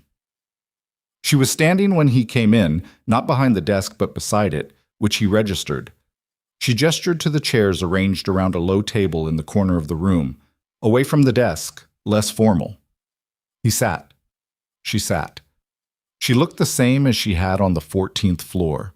Direct, contained, younger than the title would have suggested if you hadn't already adjusted your expectations. "I want to tell you something," she said without preamble, "and I want to ask you to let me finish before you respond, because I've thought about how to do this for a while and I'd rather get through it cleanly." He set his water down. "Okay." She looked at him steadily. 5 years ago. A garage on the south side of the city, late October, night with heavy rain. You were working a late shift. A woman came in with a flat tire who was not okay. He went very still. The memory was not sharp exactly. It was one of dozens of similar nights from years of garage work, a lot of late customers in a lot of weather. But something in the specific combination of details, the rain, October, a woman who was not okay, found a thread. "You changed her tire," Ava said. "You also made her sit down and drink bad coffee, and you said something to her that she's thought about more times than she can count." She paused. "I was 25. My startup had collapsed that week. I'd lost the co-founder and most of the capital, and I didn't know if I had anything left to rebuild from." Ethan looked at her. He was processing several things at once and doing it slowly, the way you process something that was rearranging the architecture of a room you thought you understood. "You said, starting over isn't the hard part. The hard part is deciding you're worth starting over for." He remembered. Not the face. He hadn't known her face. But the night, yes. The rain coming in through the bay door, the woman in the waiting area with her head in her hands who was clearly carrying something much heavier than a flat tire. "I went back to that garage 2 years later," she said. "It was closed." "I left the year after," he said. His voice came out quietly. "The owner sold. I moved to warehouse work." She nodded. Like that answered something she'd been wondering about. "I saw your name on the application, and I didn't know for certain. Not until I saw you on 4, the ventilation level. Then I was sure." He didn't say anything for a moment. "I need you to understand something," she said. "What I'm about to tell you is not because of that night. It's not gratitude being dressed up as merit. Those are different things, and I know the difference, and I won't insult you by blurring them." She meant it. It was in the quality of how she said it, direct and without softness, designed to make it easier to receive. "I've been watching your work since week 2. Roy's notes, Sandra's records, the logs you keep that nobody asked you to keep, the parts you sourced on your own time, the work order documentation that caught the bypass fault before it became a 6-figure repair." She stopped. Then, "You've been doing the job of a facilities operations manager since week 3.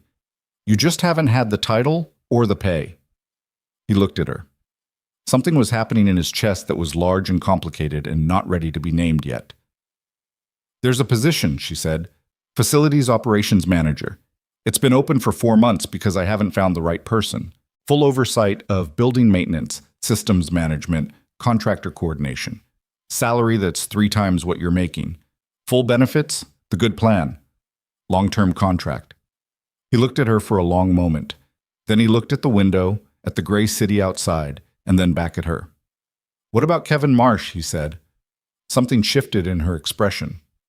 "What about him?" "He's been building a file on me for 2 months. If I walk into a management role, that file becomes a problem." He said it flatly, not as a complaint, just as the practical landscape. "Gerald runs what Kevin gives him. There are 3 open queries on my record right now that aren't resolved." "I know about Kevin," she said. "Do you know why?" She paused. "I have a theory. Tell me yours." "He wanted the facilities manager role," Ethan said. "Not because he's qualified for it. He's HR, not facilities. But he's been here 6 years, and he believes seniority entitles him to something. And when he saw external applicants being considered, he started looking for ways to influence the pool. He held her gaze. I was the easiest target. Night shift, single father, financial stress in my background. He thought I'd crack under the pressure or make a mistake. Ava looked at him for a moment. That's not a theory, she said. That's an assessment. Am I wrong? No. She let that sit for a second. The Kevin situation will be addressed, separately through the appropriate process with appropriate documentation. You won't need to do anything except be willing to provide your logs if requested. She looked at him directly. I won't ask you to trust that without earning it. But I'm telling you clearly, the queries on your record will be cleared and the conduct review will be closed before you start the new role. That's not a favor. That's basic function. He sat with all of this. He was a man who'd learned to be careful about doors that opened. In his experience, they sometimes opened onto something else unexpected. And the appropriate response to a good offer was not immediate gratitude, but clear-eyed evaluation. He also knew when something was exactly what it presented itself as being. I need to think about it, he said. She nodded. No pushback. You have until Wednesday. He stood. She stood. They were approximately the same height, which he hadn't quite registered before.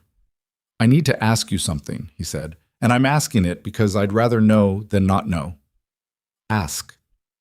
If that night hadn't happened, if I was just the overnight maintenance tech with a clean record and a good logbook, would this conversation be happening? She didn't look away. Honestly, maybe not this fast. You'd have had to stay longer for the pattern to become visible at this level. She paused. But the pattern would have become visible. It always does with people who work the way you work. She held his gaze. The answer to your question is yes, eventually. The night didn't create the reason. It just made me look sooner. He thought about that. He thought it was probably the most honest answer she could have given, and the fact that it wasn't a simple yes told him something about the quality of her honesty. Wednesday, he said. Wednesday, she agreed. He picked up his water glass. He put it back down. He walked out through the office, past Diane's desk, and into the elevator, and stood in it alone for the 32 floors back to his level, with his hand flat against the wall and his eyes closed, breathing. He had a logbook in his bag and a conversation in his head, and somewhere across the city his daughter was at school running at recess without having to stop. He needed to think. He had until Wednesday. He didn't tell anyone that night. He drove home through the gray afternoon with the heater running and the radio off, and the specific silence of a person who had too much to process to also have noise. He stopped at the grocery store out of habit. They needed milk, and Sophie had asked for apples 2 days ago, and he'd forgotten. And walked the aisles with a basket and the particular detached quality of someone whose body was doing one thing while their mind was somewhere else entirely. He stood in front of the apple display for approximately 45 seconds longer than necessary before putting 4 in the basket and moving on. At home, Sophie was already there.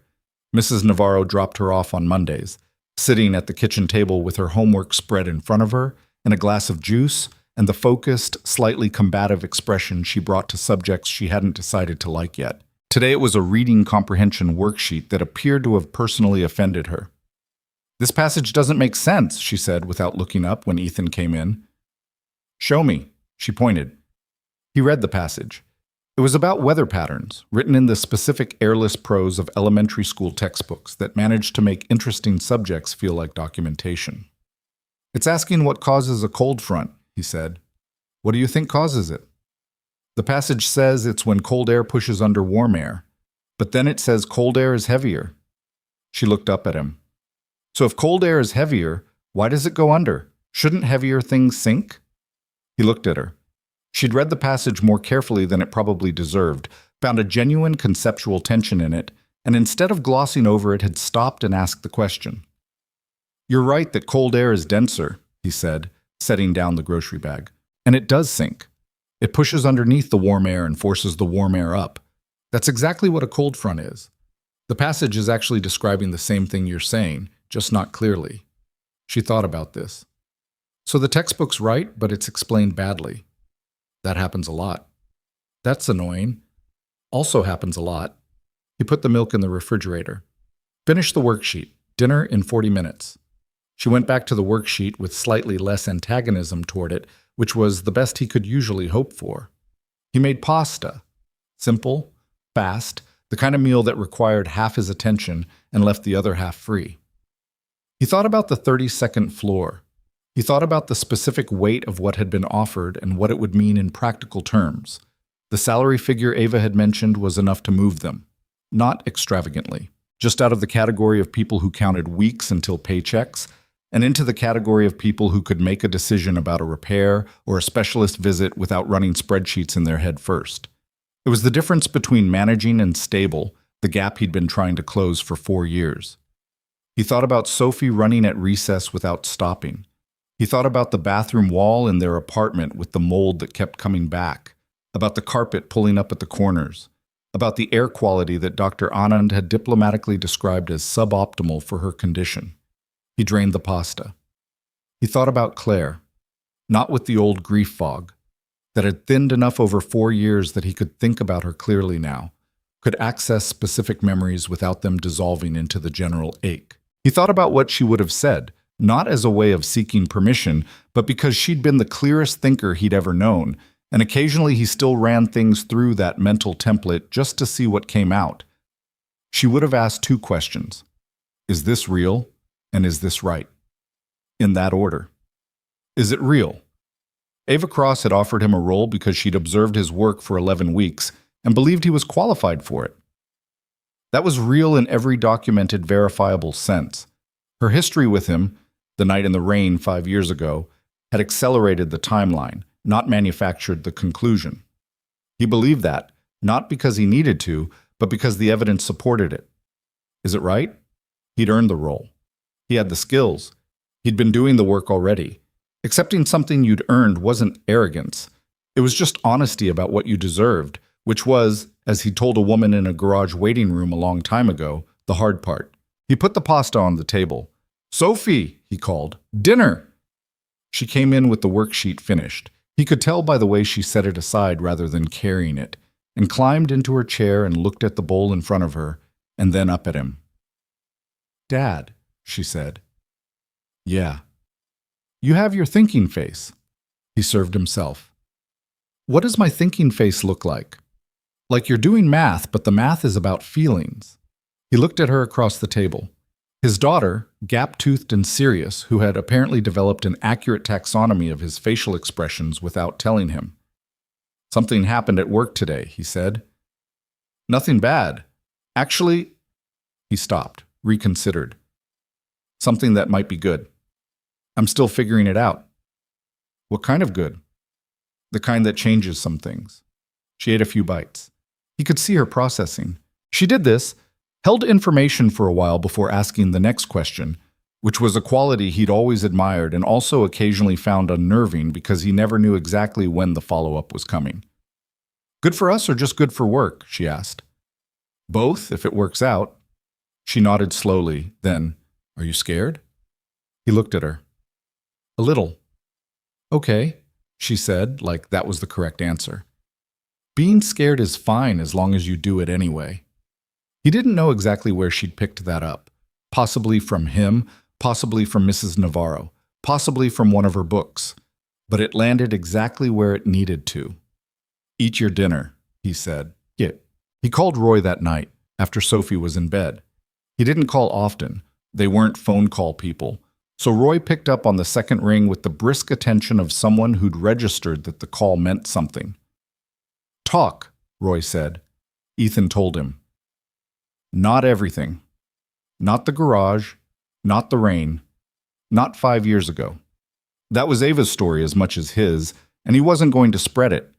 But the offer, the role, the title, the salary, the Monday meeting. Roy was quiet for a long moment. "She offered you facilities operations manager," Roy said. "Yeah." Another pause. "That's been open since August." She said 4 months. "Gerald's been trying to get Kevin Marsh into that role since September," Roy said. His voice had a careful, particular flatness to it.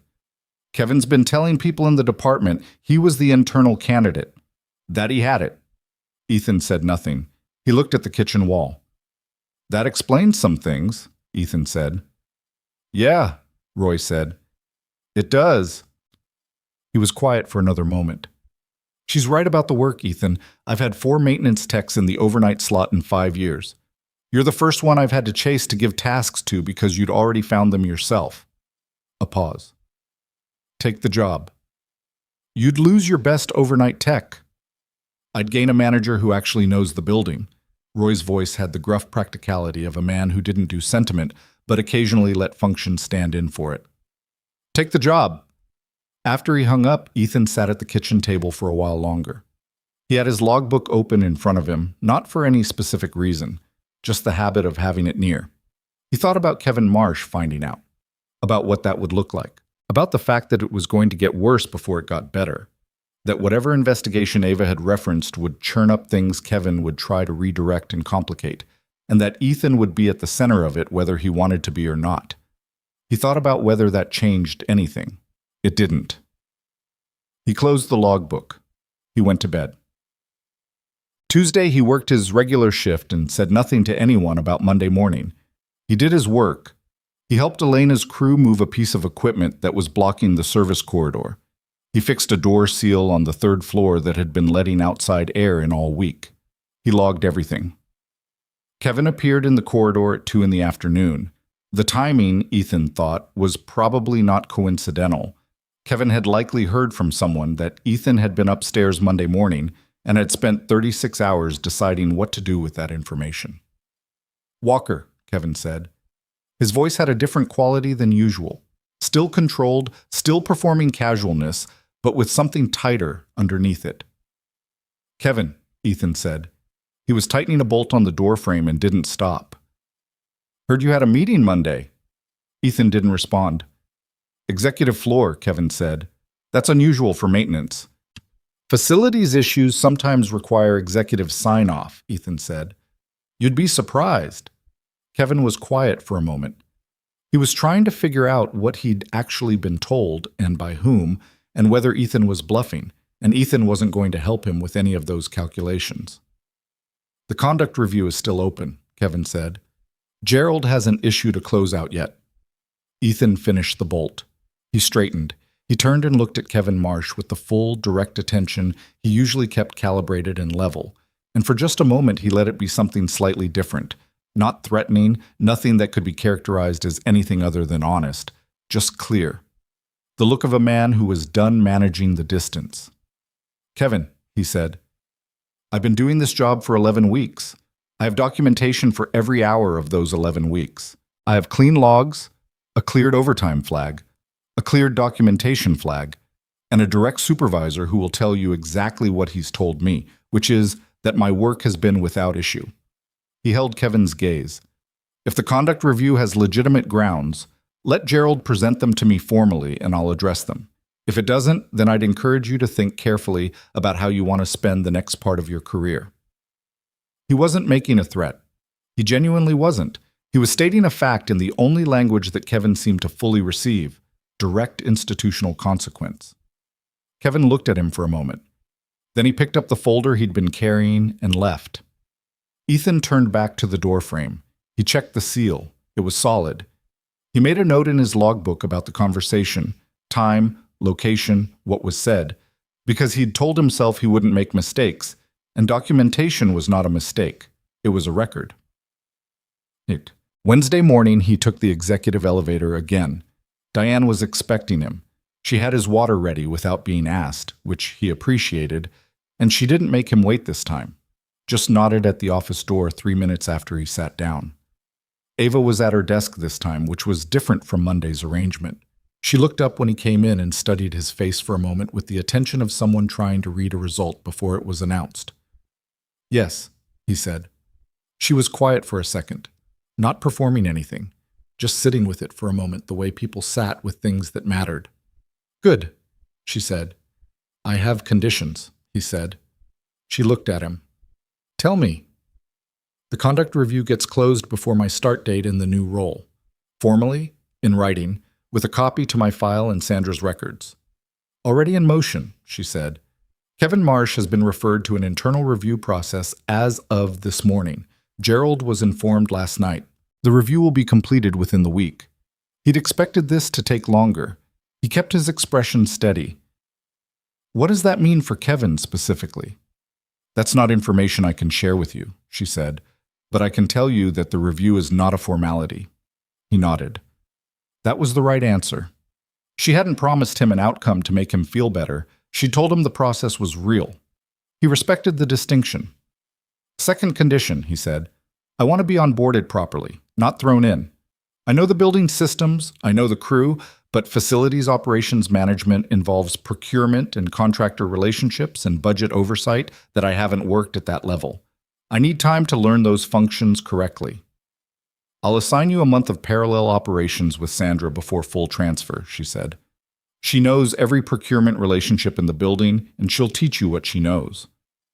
"Third," he said, "Roy stays as senior tech with full salary adjustment. If I'm moving to management, Roy carries more of the technical load by default. He should be compensated for it." She looked at him. Something moved through her expression.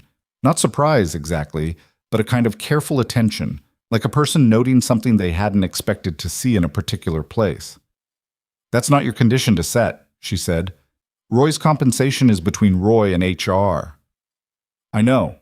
I'm asking you to make sure the conversation happens." She studied him for a moment.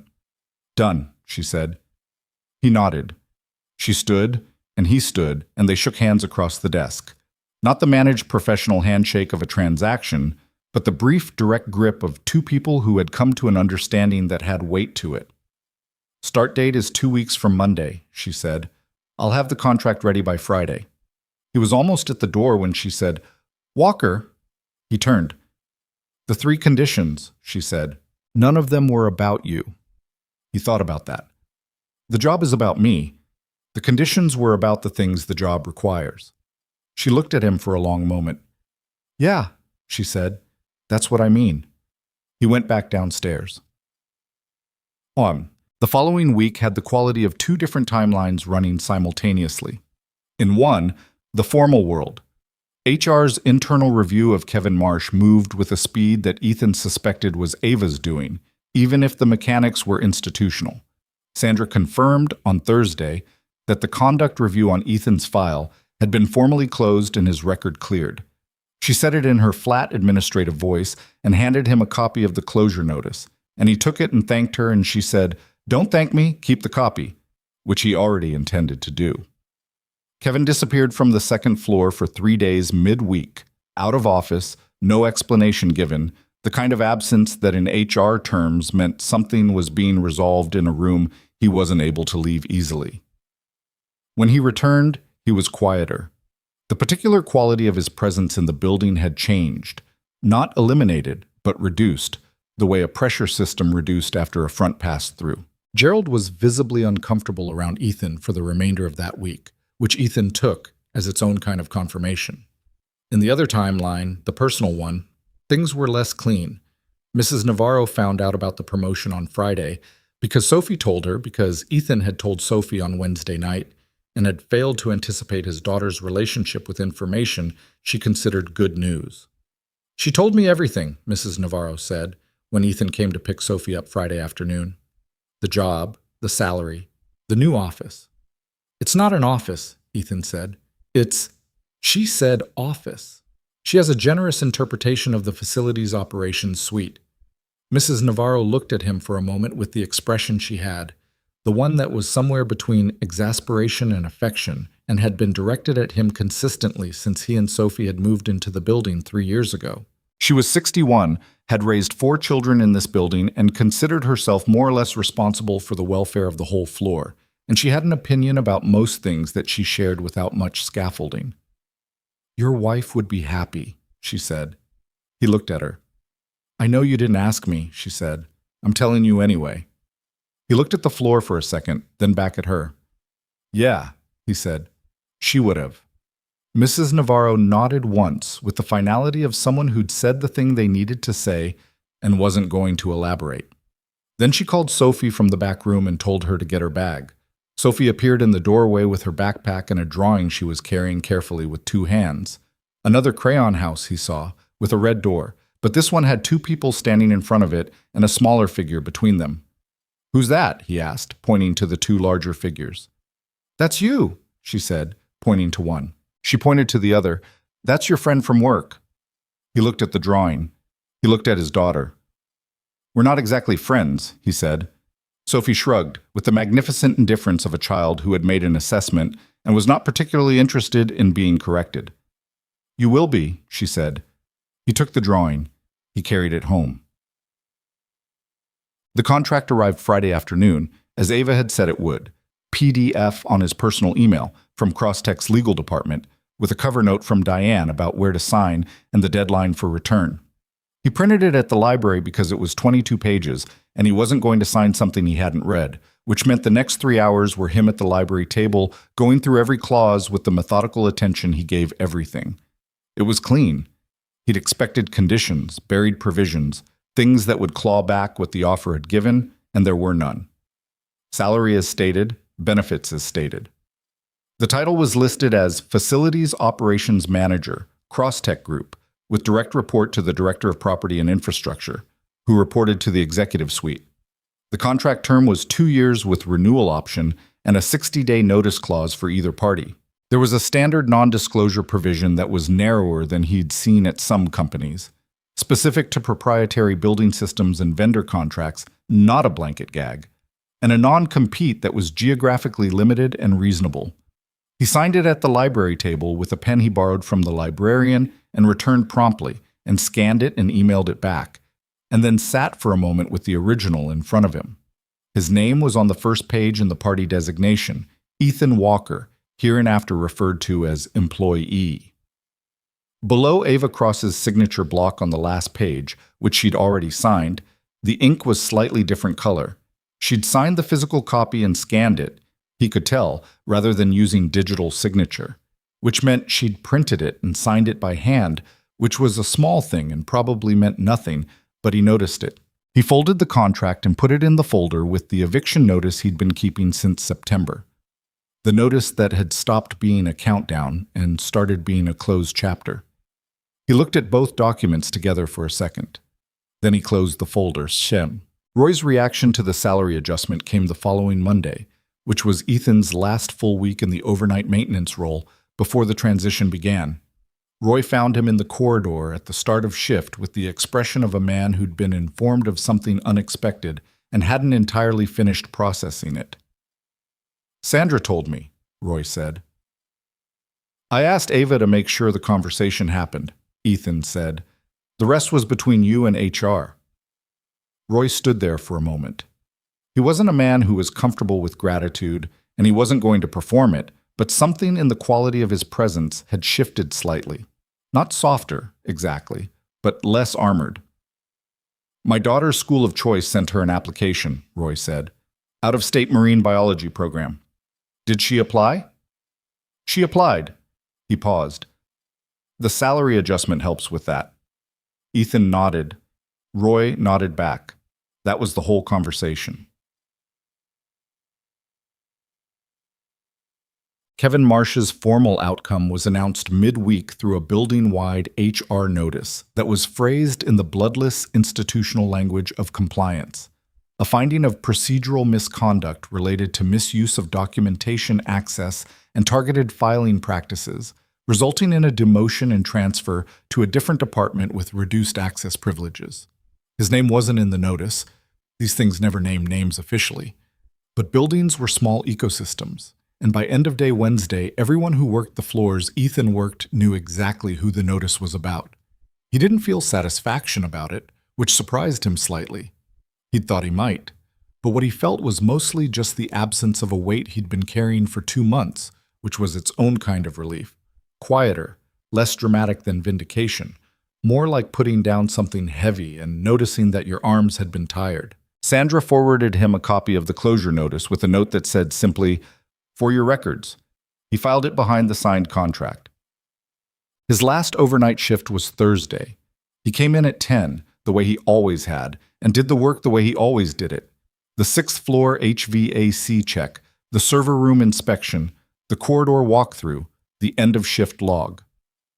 The building was quiet in the specific way it was always quiet after midnight. That particular suspension of daytime activity that made it feel like a different building than the one full of people and motion, and Ethan moved through it with the ease of someone who'd learned its rhythms and its small complaints and its particular personality over 11 weeks of close attention. He ran into Marcus at the lobby desk at 2 a.m. during a walkthrough. "Last night?" Marcus asked. "Last night for this shift." Marcus poured him a cup of coffee from the pot he kept behind the desk.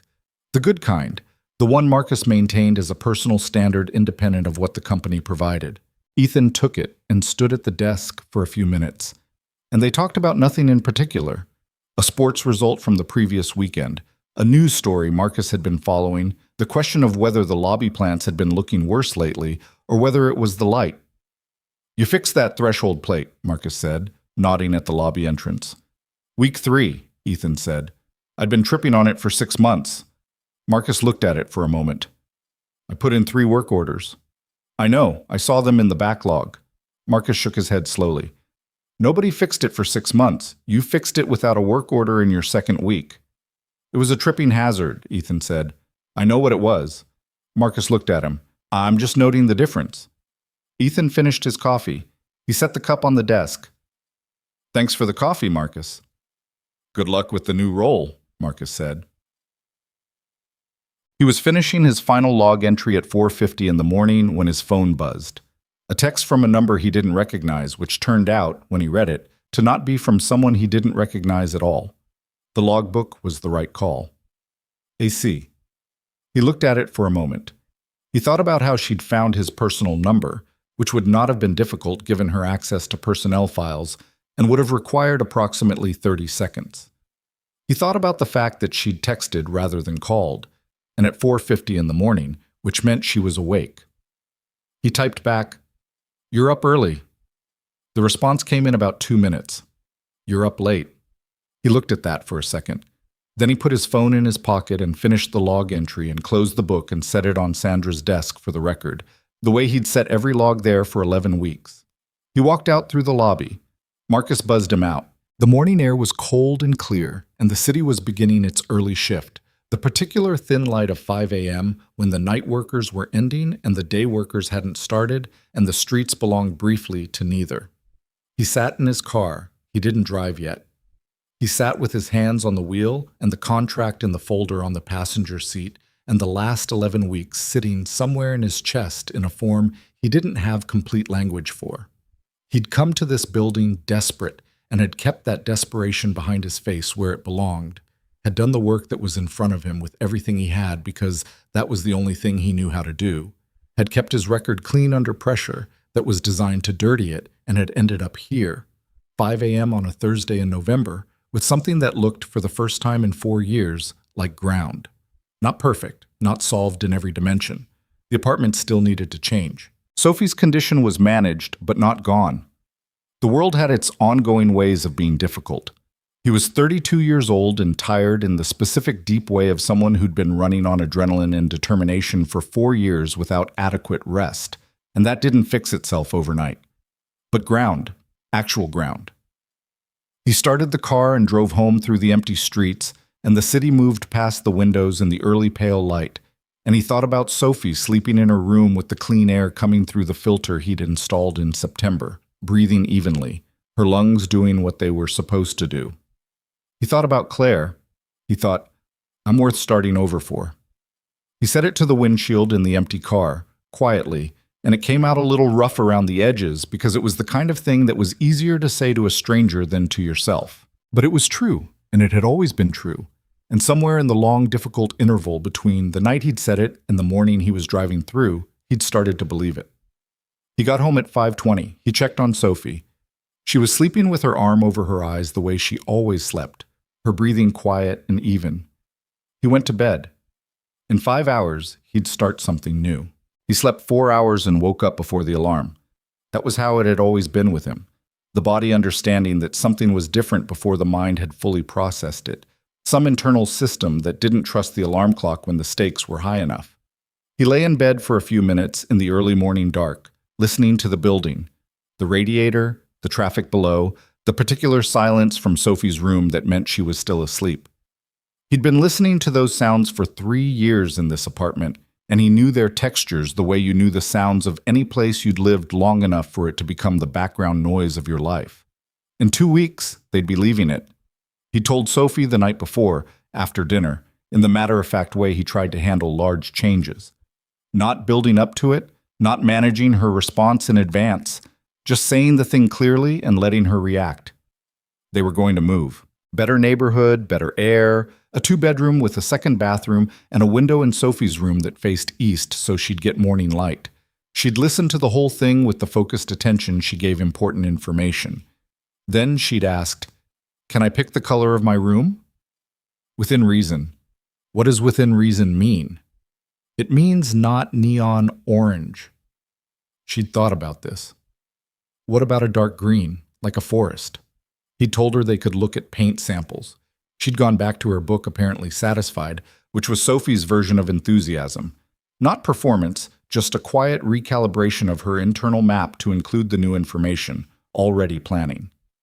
He got up and made coffee and stood in the kitchen in the early light, looking at the crayon house on the wall, the one with the red door and the 2 figures and the smaller one between them. Sophie had put it up there weeks ago and he hadn't moved it, and at some point it had stopped being a thing he noticed and started being part of the room, the way things did when they belonged.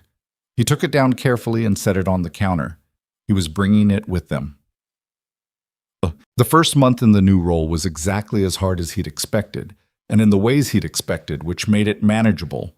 Sandra was his primary teacher in all the functions he hadn't held at this level: procurement relationships, contractor negotiations, budget oversight, the internal documentation systems that governed large-scale repair authorization. She taught the way she did everything, directly, without ornament, with the occasional precise observation that cut through complexity and told you what the thing actually was under all its procedural clothing. She had 14 years of institutional knowledge in this building, and she dispensed it efficiently, without territorial hoarding, which Ethan recognized as a form of professional generosity that was less common than it should have been. The HVAC contractor, Broadfield Systems, will try to bill you for diagnostic hours that are included in the service agreement, she told him in their second week. They've been doing it for 3 years. Gerald never caught it because Gerald didn't read the agreements closely. I've been flagging it in my records, but I didn't have authority to push back on it. Ethan looked at the agreement she'd pulled up. She was right. Diagnostic assessment for standard systems was explicitly covered in the base contract rate, and Broadfield had been billing a separate line item for it. 3 years of invoices. The overpayment was significant. "Can we recover the back amount?" he asked. "I don't know. That depends on whether legal wants to pursue it." She looked at him. "But we can stop paying it going forward. That part I can confirm." He drafted a letter to Broadfield that afternoon, politely and specifically, citing the contract language and noting that diagnostic billing would be returned to the agreed structure effective immediately. He sent it up the chain to the Director of Property and Infrastructure, a man named Douglas Hale, who'd been in the role for 8 years, and who had received Ethan's appointment with the guarded professionalism of someone who would form opinions based on evidence and wasn't going to pretend otherwise. Douglas read the letter, asked 2 questions about the contract language, and approved it. "Good catch," he said, which from Douglas Hale was approximately equivalent to a standing ovation. Ethan sent the letter. Broadfield called 2 days later, less than pleased. The conversation lasted 12 minutes, did not escalate above controlled, and ended with Broadfield agreeing to the corrected billing structure. Ethan documented the call, the agreement, and the new billing expectations, and sent the summary to Sandra and Douglas. Sandra sent back a single sentence. "This took you 9 days." He understood what she meant. It had taken him 9 days to accomplish something that had been sitting unresolved for 3 years. Not because the solution was complicated, it wasn't, but because nobody had been paying close enough attention to the specifics, or because those who had noticed hadn't been positioned to act. That was what the job actually was. He was learning, not the technical work, which he already knew. It was the attention, sustained and systematic, applied to the level where small wrong things accumulated into large expensive ones. He was built for that. He'd been built for it before he'd known what to call it. Roy adjusted to the new structure with the pragmatic ease of a man who'd been hoping something like this would happen even if he hadn't articulated it. He called Ethan boss exactly once, with a tone that made clear he was testing the word to see if it would take. And when Ethan said, "Roy, if you call me that again, I'll have you reroute every drain on 6," Roy had made a sound that was possibly the closest thing to a laugh that Ethan had ever heard from him and had not used the word again. What changed was the quality of their working relationship, less parallel and more layered. Roy handling the technical execution and Ethan handling the system oversight, each trusting the other's competence in their domain without needing to prove it daily. It was a functional partnership in the way the best working relationships were functional, not harmonious in a performed sense, occasionally argumentative about specific decisions, built on mutual respect that had been established by observation and not by conversation. Roy's daughter was accepted to her marine biology program in February. Roy mentioned it on a Thursday morning in the maintenance corridor with the particular restrained expression of a man who was very proud and was managing not to make a large production of it. "She got in," he said. "Which school?" Roy named it. It was the one she'd wanted most. Ethan extended his hand. Roy shook it. They went back to work. The salary adjustment had helped, Roy had told him once, briefly and without elaboration. Ethan didn't ask him to elaborate. Some things were complete in their simple form. The new apartment was on the 4th floor of a building 6 blocks from Sophie's school, which meant she could theoretically walk to school in good weather, which was a thing she treated as a serious and immediate priority from the moment she understood it was possible. The building was newer, the air handling was modern, the windows were double pane and sealed, and the bathroom wall was clean. Ethan checked it himself before they signed the lease, running his hand along the base of the wall with the professional attention of a man who knew exactly what he was looking for and what it felt like when it wasn't there. It wasn't there. Sophie's room was a real bedroom, full-sized, east-facing window, enough space for her bed and her desk, and the small bookshelf she'd been filling steadily since she was 5. They'd bought paint samples, as promised, and she'd spent a Saturday afternoon holding swatches against the wall in the afternoon light with the concentration of a person making a considered architectural decision. She had settled on a color called Pine Ridge, which was exactly the dark green she'd described, like a forest. Moving day was a Saturday in late January, and it was bitterly cold, which was less than ideal for moving furniture and exactly the kind of thing that happened because real life did not schedule inconveniences around your timeline. Mrs. Navarro appeared at the old apartment at 8 in the morning with a thermos of hot chocolate for Sophie and the general demeanor of someone who intended to be useful and could not be dissuaded. "You don't have to," Ethan started. "I know I don't have to," Mrs. Navarro said, in the tone she used when she was done with the conversation. She spent the day wrapping breakables in newspaper and directing the 2 men from the moving company and telling Sophie which box contained her most important things, which Sophie had labeled simply important in large letters with a marker. By 2 in the afternoon, they were in the new apartment with everything in approximately the right rooms, and Mrs. Navarro sat at the kitchen table with her thermos and a satisfaction that was visible from across the room. "This is a good kitchen," she said. "The ventilation's better," Ethan agreed. "I wasn't talking about ventilation." She looked around. "It has room. Your old kitchen had room for 1 person and the ghost of 1 person." He didn't answer that. She wasn't wrong.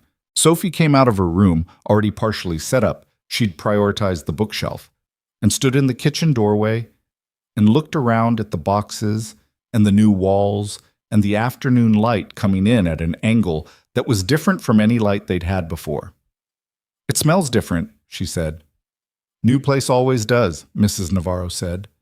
"Good different," Sophie said. She went back to her room. They ordered pizza for dinner, the 3 of them, sitting on the floor of the new living room because the furniture wasn't arranged yet and none of them felt like arranging it. And it was one of those evenings that didn't have a particular significance in the moment, but that Ethan knew, with some part of him that had learned to recognize these things, he would remember for a long time.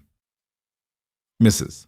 Navarro told a story about moving into her own first apartment 40 years ago, which had involved a broken elevator and a couch she'd eventually had to leave in the stairwell and retrieve 3 days later with additional assistance. Sophie asked questions about the couch with the investigative interest of someone assessing a logistical puzzle. Ethan ate his pizza and listened to the two of them and looked at the new walls and felt something he recognized after a moment as ease. Not happiness in a declarative sense, just the absence of the particular strain that had been present so long it had become invisible until it lifted. The mold was gone. The eviction notice was in a folder in a box. His daughter was breathing evenly in a room with clean air and a forest green wall, asking Mrs. Navarro detailed structural questions about a couch in a stairwell 40 years ago. Dr. Anand's follow-up appointment was in March, 3 months into the controller medication and 2 months into the new apartment. Sophie sat on the examination table in the paper gown that she had strong opinions about. It sounds like someone crumpling a grocery bag every time I move, while Dr. Anand went through the assessment with his usual patient thoroughness. Ethan sat in the chair in the corner and watched. The numbers were better, significantly better. Peak flow measurements, symptom frequency, nighttime event rate. All of them had moved in the right direction by enough margin that Dr. Anand allowed himself a visible response, which for him meant a contained smile and a note made with slightly more emphasis than usual. The environmental change made a real difference, Dr. Anand said, looking at the comparison chart.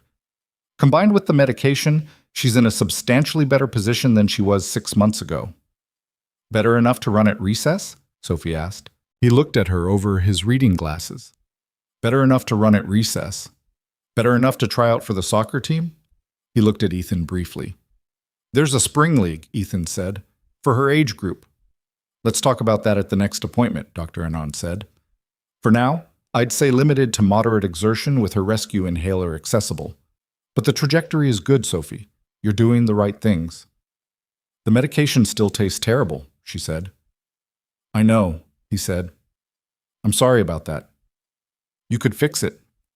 I could not. I'm a pulmonologist, not a pharmacist.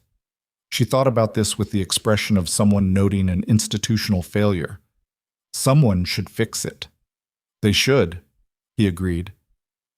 In the car afterward, heading back through the city in the mid-morning traffic, Sophie was quiet for a while with the quality of quiet that meant she was processing rather than disengaged. Dad? She said. Yeah. Doctor. Anand said I'm doing better because of the apartment and the medicine. He did. The apartment and the medicine are because of the job. He glanced at her in the rearview mirror. She was looking out the window. Yeah, he said, and the job is because you kept doing good work even when that guy was trying to stop you. He didn't say anything for a second. So basically, she said, still looking out the window, my lungs are better because you didn't give up. He thought about how to respond to this, about how much of the fuller picture to share, about Ava, about the garage, about the rain and the coffee, and the sentence he'd said to a stranger that had traveled 5 years and come back to him in a different form. Sophie was 9 now, nearly 10, and her capacity for context was larger than it used to be, but some stories had dimensions that required more years than she had yet, not because she couldn't understand them technically, but because understanding them fully required having lived through enough difficulty to know what it cost. Something like that, he said. She seemed to accept this as sufficient. I'm going to try out for the soccer team, she said. We'll talk to Dr. Anand about it at the next appointment. That means yes. That means we'll talk to Dr. Anand about it. She turned from the window and looked at his reflection in the mirror with the expression of someone who had already made a decision and was simply giving the process time to catch up. Okay, she said. Oh. The company family event was in May, a Saturday afternoon in the park adjacent to the Crosstech building. The kind of thing that companies organized annually with a mix of genuine intention and HR obligation, and that usually landed somewhere in the middle of both. There were tables and food, and a space for children, and a section of lawn for the various organized activities that someone in events had determined would foster connection. Ethan had considered not bringing Sophie, not because he thought she'd be uncomfortable, but because the line between his work life and his personal life was one he maintained carefully, not from shame, but from a sense that they were different registers and mixing them required intention. But Sophie had asked specifically whether she could come, and when he'd asked why, she'd said, I want to see where you work. You talk about the building like it's a person. He told her that wasn't entirely inaccurate. She came. Roy was there with his wife and his daughter, the marine biology daughter, who was taller than Ethan had imagined from the few things Roy had said about her, with her father's direct gaze and none of his reticence, and who spent approximately 4 minutes talking to Sophie before both of them went to find the food table, apparently having reached an understanding. Roy watched them go with the particular expression he used when something had happened that he approved of, but wasn't going to comment on. His wife, a woman named Patricia, who had the efficient warmth of someone who'd built a full life and was comfortable in it, shook Ethan's hand and said, "Roy talks about you, you know." "He doesn't seem the type," Ethan said. "He's not," she agreed. "But he does." Elena was there from the cleaning crew, with 2 of her team, and she found Ethan near the food and said, "The new cart still works, by the way," with the particular satisfaction of someone reporting a long-term result. And he laughed, actually laughed, which he hadn't done in the context of work for a long time, because it had been 6 months and she'd remembered. Marcus was off duty, but had come anyway, in regular clothes, and was standing near the drinks table with the ease of a man who liked people and was good at being around them. He waved when he saw Ethan. Ethan waved back. Sandra did not attend, which surprised no one. Sandra's relationship to organized social events was known and respected. He saw Ava from across the lawn, talking to Douglas Hale and one of the senior engineers from the 4th floor. She was in a lighter register than she was in the building. Not different exactly, but the particular focused containment she carried in professional contexts was slightly released, the way people were when they were technically at work, but technically also at a picnic, and the two facts created a mild conflict that most people resolved by leaning toward the picnic. She saw him at approximately the same moment, acknowledged him with a small nod. He nodded back. They didn't talk immediately, which was fine. They'd found a working rhythm over the past months, professional, direct, neither of them performing warmth they didn't have or distance that wasn't warranted. The conversation on the 32nd floor had established something that didn't require maintenance, which was the quality of the best understandings between people. It was just there, held between them without needing to be discussed. He'd thought, in the early weeks, about whether what she'd told him, the garage, the rain, the coffee, and the sentence, had changed something in how he understood the whole trajectory. Whether knowing that a moment of ordinary human decency had traveled forward in time and landed in this particular form made it feel different. Larger, maybe. Or weighted in a way that required a different kind of processing. What he'd arrived at, after enough time, was this. It didn't make it larger. It made it more honest. He'd helped a person who needed help because she needed help and he could help. He hadn't done it for a return. He hadn't been building toward anything. He'd been working late in a garage on a rainy night and someone had come in who was carrying more than a flat tire. And he'd done the thing that the situation called for, which was to be present and to be decent. That was the whole of it. The fact that the same person had later made choices that led to Crosstech, and that he'd ended up there, and that she'd recognized him and been in a position to act on what she'd observed. That wasn't fate. It wasn't a moral reward mechanism. It wasn't the universe operating on some principle of poetic accounting. It was just what happened when enough people behaved well enough over a long enough time. Things accumulated. Small acts of decency built on each other. The texture of a life that had been spent trying to do the right thing. Not perfectly, not without failure, not without the ugly, grinding difficulty of actual circumstances, eventually showed up somewhere as a different kind of ground. That was the thing worth knowing. Not as comfort, not as promise, but as plain observation. Who you are when no one's watching is the version of you that outlasts every other version. The threshold plate fixed at 6 a.m. in an empty lobby. The cart repaired on a slow Saturday. The sentence said to a stranger in a waiting room who was sitting with her head in her hands. None of it guaranteed anything. The world didn't run on guarantees, but it accumulated. He believed that now in a way he hadn't entirely believed it before, and not because things had worked out. Working out was not the confirmation of a principle, it was just a result, but because he'd watched it be true in both directions. He'd said something to a young woman who was starting over, and it had helped her decide she was worth the effort. And she, without knowing it was him, had looked carefully at his work and decided he was worth the investment. Neither of them had been performing for the other. They'd both just been trying to be honest about what they saw. That was the thing. That was what he'd carry. Sophie found him near the edge of the lawn, away from the main activity, eating a piece of the cake that the events team had commissioned in Crosstex brand colors, which she had assessed as more blue than necessary. Roy's daughter knows about fish, Sophie said. She's studying marine biology. She said there are fish that change color to communicate. She considered this. That's a useful skill. People do something similar, he said. Not with colors. No, with words. Same principle. She thought about this while eating her cake. The afternoon was warm, genuinely warm. Not the tentative warmth of early spring, but the full commitment of May. The sun high and the air clear, and the trees in the park along the perimeter fully leafed out. Sophie had been to 3 soccer tryout sessions. Doctor. Anand had approved moderate exertion with the inhaler accessible, and she'd appeared for the first session with the inhaler in her jacket pocket and the expression of someone who had come prepared for the practical objections.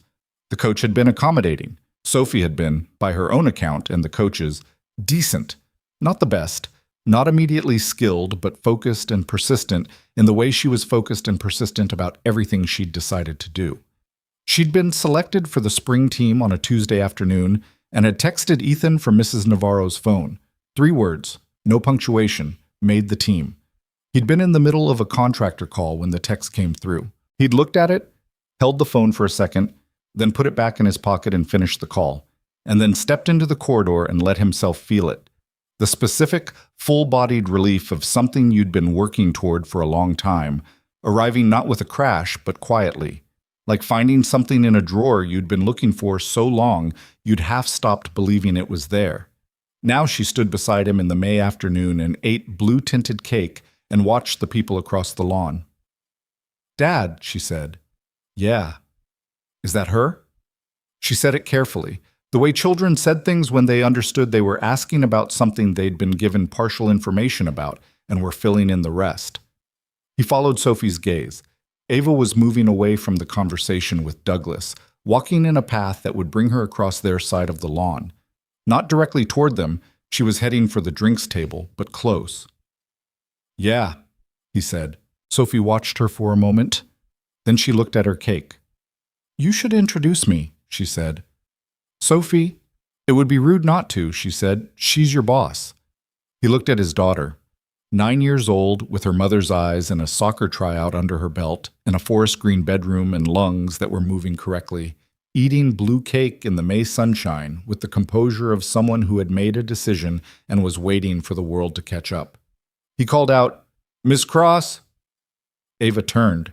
She registered Sophie first, the small person with the large eyes standing beside Ethan with a piece of blue cake, and something in her expression shifted before she'd had time to arrange it.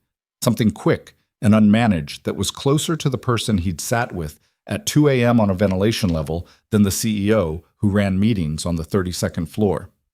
She walked over. "Sophie," Ethan said, "this is Ava Cross. She runs the company."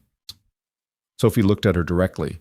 Not shy, just assessing, the way she assessed everything. "He talks about the building like it's a person," Sophie said. Ava looked at Ethan briefly. "That sounds right?" "He fixed the cart," Sophie said. "I heard about the cart." "He does that." Sophie looked back at her cake, then back up. "He fixes things that nobody asked him to fix. He's been doing it my whole life." She said it matter-of-factly, not with the intent of a speech, just reporting observable data in the way that children sometimes reported things that the people living inside them hadn't found words for. "He fixed our apartment's ventilation. He fixed Mrs. Navarro's door hinge. He fixed the threshold plate in your lobby." "I know," Ava said. "I noticed." Sophie studied her for a moment. "He worked really hard," she said, "to give me a better life." She said it the way she said most things, without drama, without performance, just plainly and exactly the way it was. "I wanted to tell you that." There was a pause, not uncomfortable, just full, the kind that came when something real had been said, and the space after it needed a moment. Ava looked at Sophie for a second that was slightly longer than standard, and there was something in her face that she didn't manage this time, something unguarded and honest. Then she looked at Ethan. He thought about a rainy night 5 years ago. He thought about a woman with her head in her hands. He thought about bad coffee from a waiting room machine and a sentence he'd meant sincerely and hadn't thought about again until it came back to him in an office on the 32nd floor with the force of something that had been traveling a long time. He thought about Sophie running at recess without stopping. He thought about the threshold plate in the cart and the logbook in his pocket through 12 weeks of nights and the 2 signatures at the bottom of a 2-year contract and Roy's daughter studying the ocean somewhere out of state. He thought about how none of it had been a plan, how he just kept doing the thing that needed doing, the way his father had done it and his father's father before that, not because a reward was coming, but because the work was there and he could do it, and that had always been enough reason. Ava looked at him and said quietly, so only he could hear it, "You told me I was worth starting over for." He nodded once. "I should have thanked you 5 years ago," she said. "You didn't know it was me," he said. "I know." She looked at Sophie for a moment, then back at him. "Thank you, for then and for now." He didn't have a response that fit the size of it, so he didn't try to find one. He just nodded again, and she nodded back, and it was complete in that form. They drove home in the late afternoon, Sophie in the back seat with her shoes off and her head against the window, watching the city go by in the golden light that came at that hour when the sun was low and the shadows were long and everything had a slight warmth to it that didn't belong to any other time of day. "I like her," Sophie said. "She's good at her job," Ethan said. "That's not what I said." He glanced in the mirror. Sophie was still looking out the window. "I know," he said. She was quiet for a while. Then, "Are we going to be okay?" He thought about the question. The real version of it, not the surface anxiety of a child asking after a hard day, but the genuine inquiry of a person who'd been paying attention to uncertainty for long enough to know it was a real variable. He thought about the new apartment and the clean walls and the medication that worked, and the forest green room and the contract in the folder, and the job that was the first thing in 4 years that felt like ground.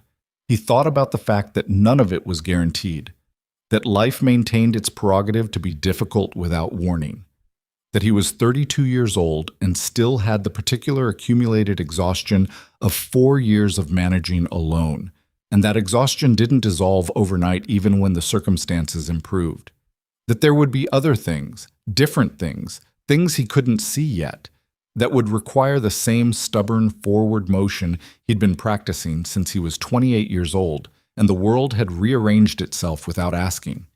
And he thought about the principle he'd been living, not perfectly, not always consciously, but consistently enough that Sophie had noticed, which meant it had been real.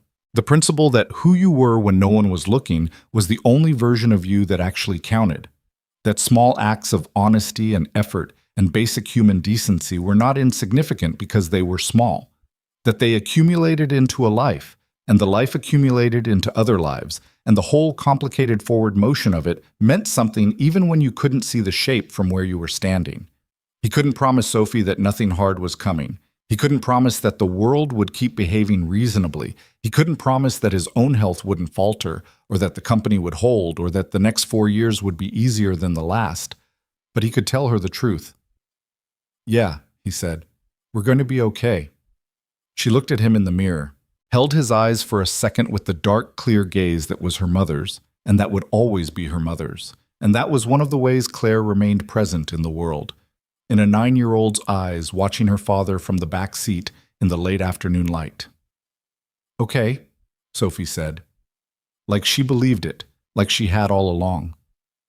She turned back to the window. The city moved past them in the golden hour, unhurried and large and full of people living their lives simultaneously, and Ethan drove them home through it, not to the apartment they'd been surviving in, but to the place they'd begun, carefully and imperfectly, to actually live.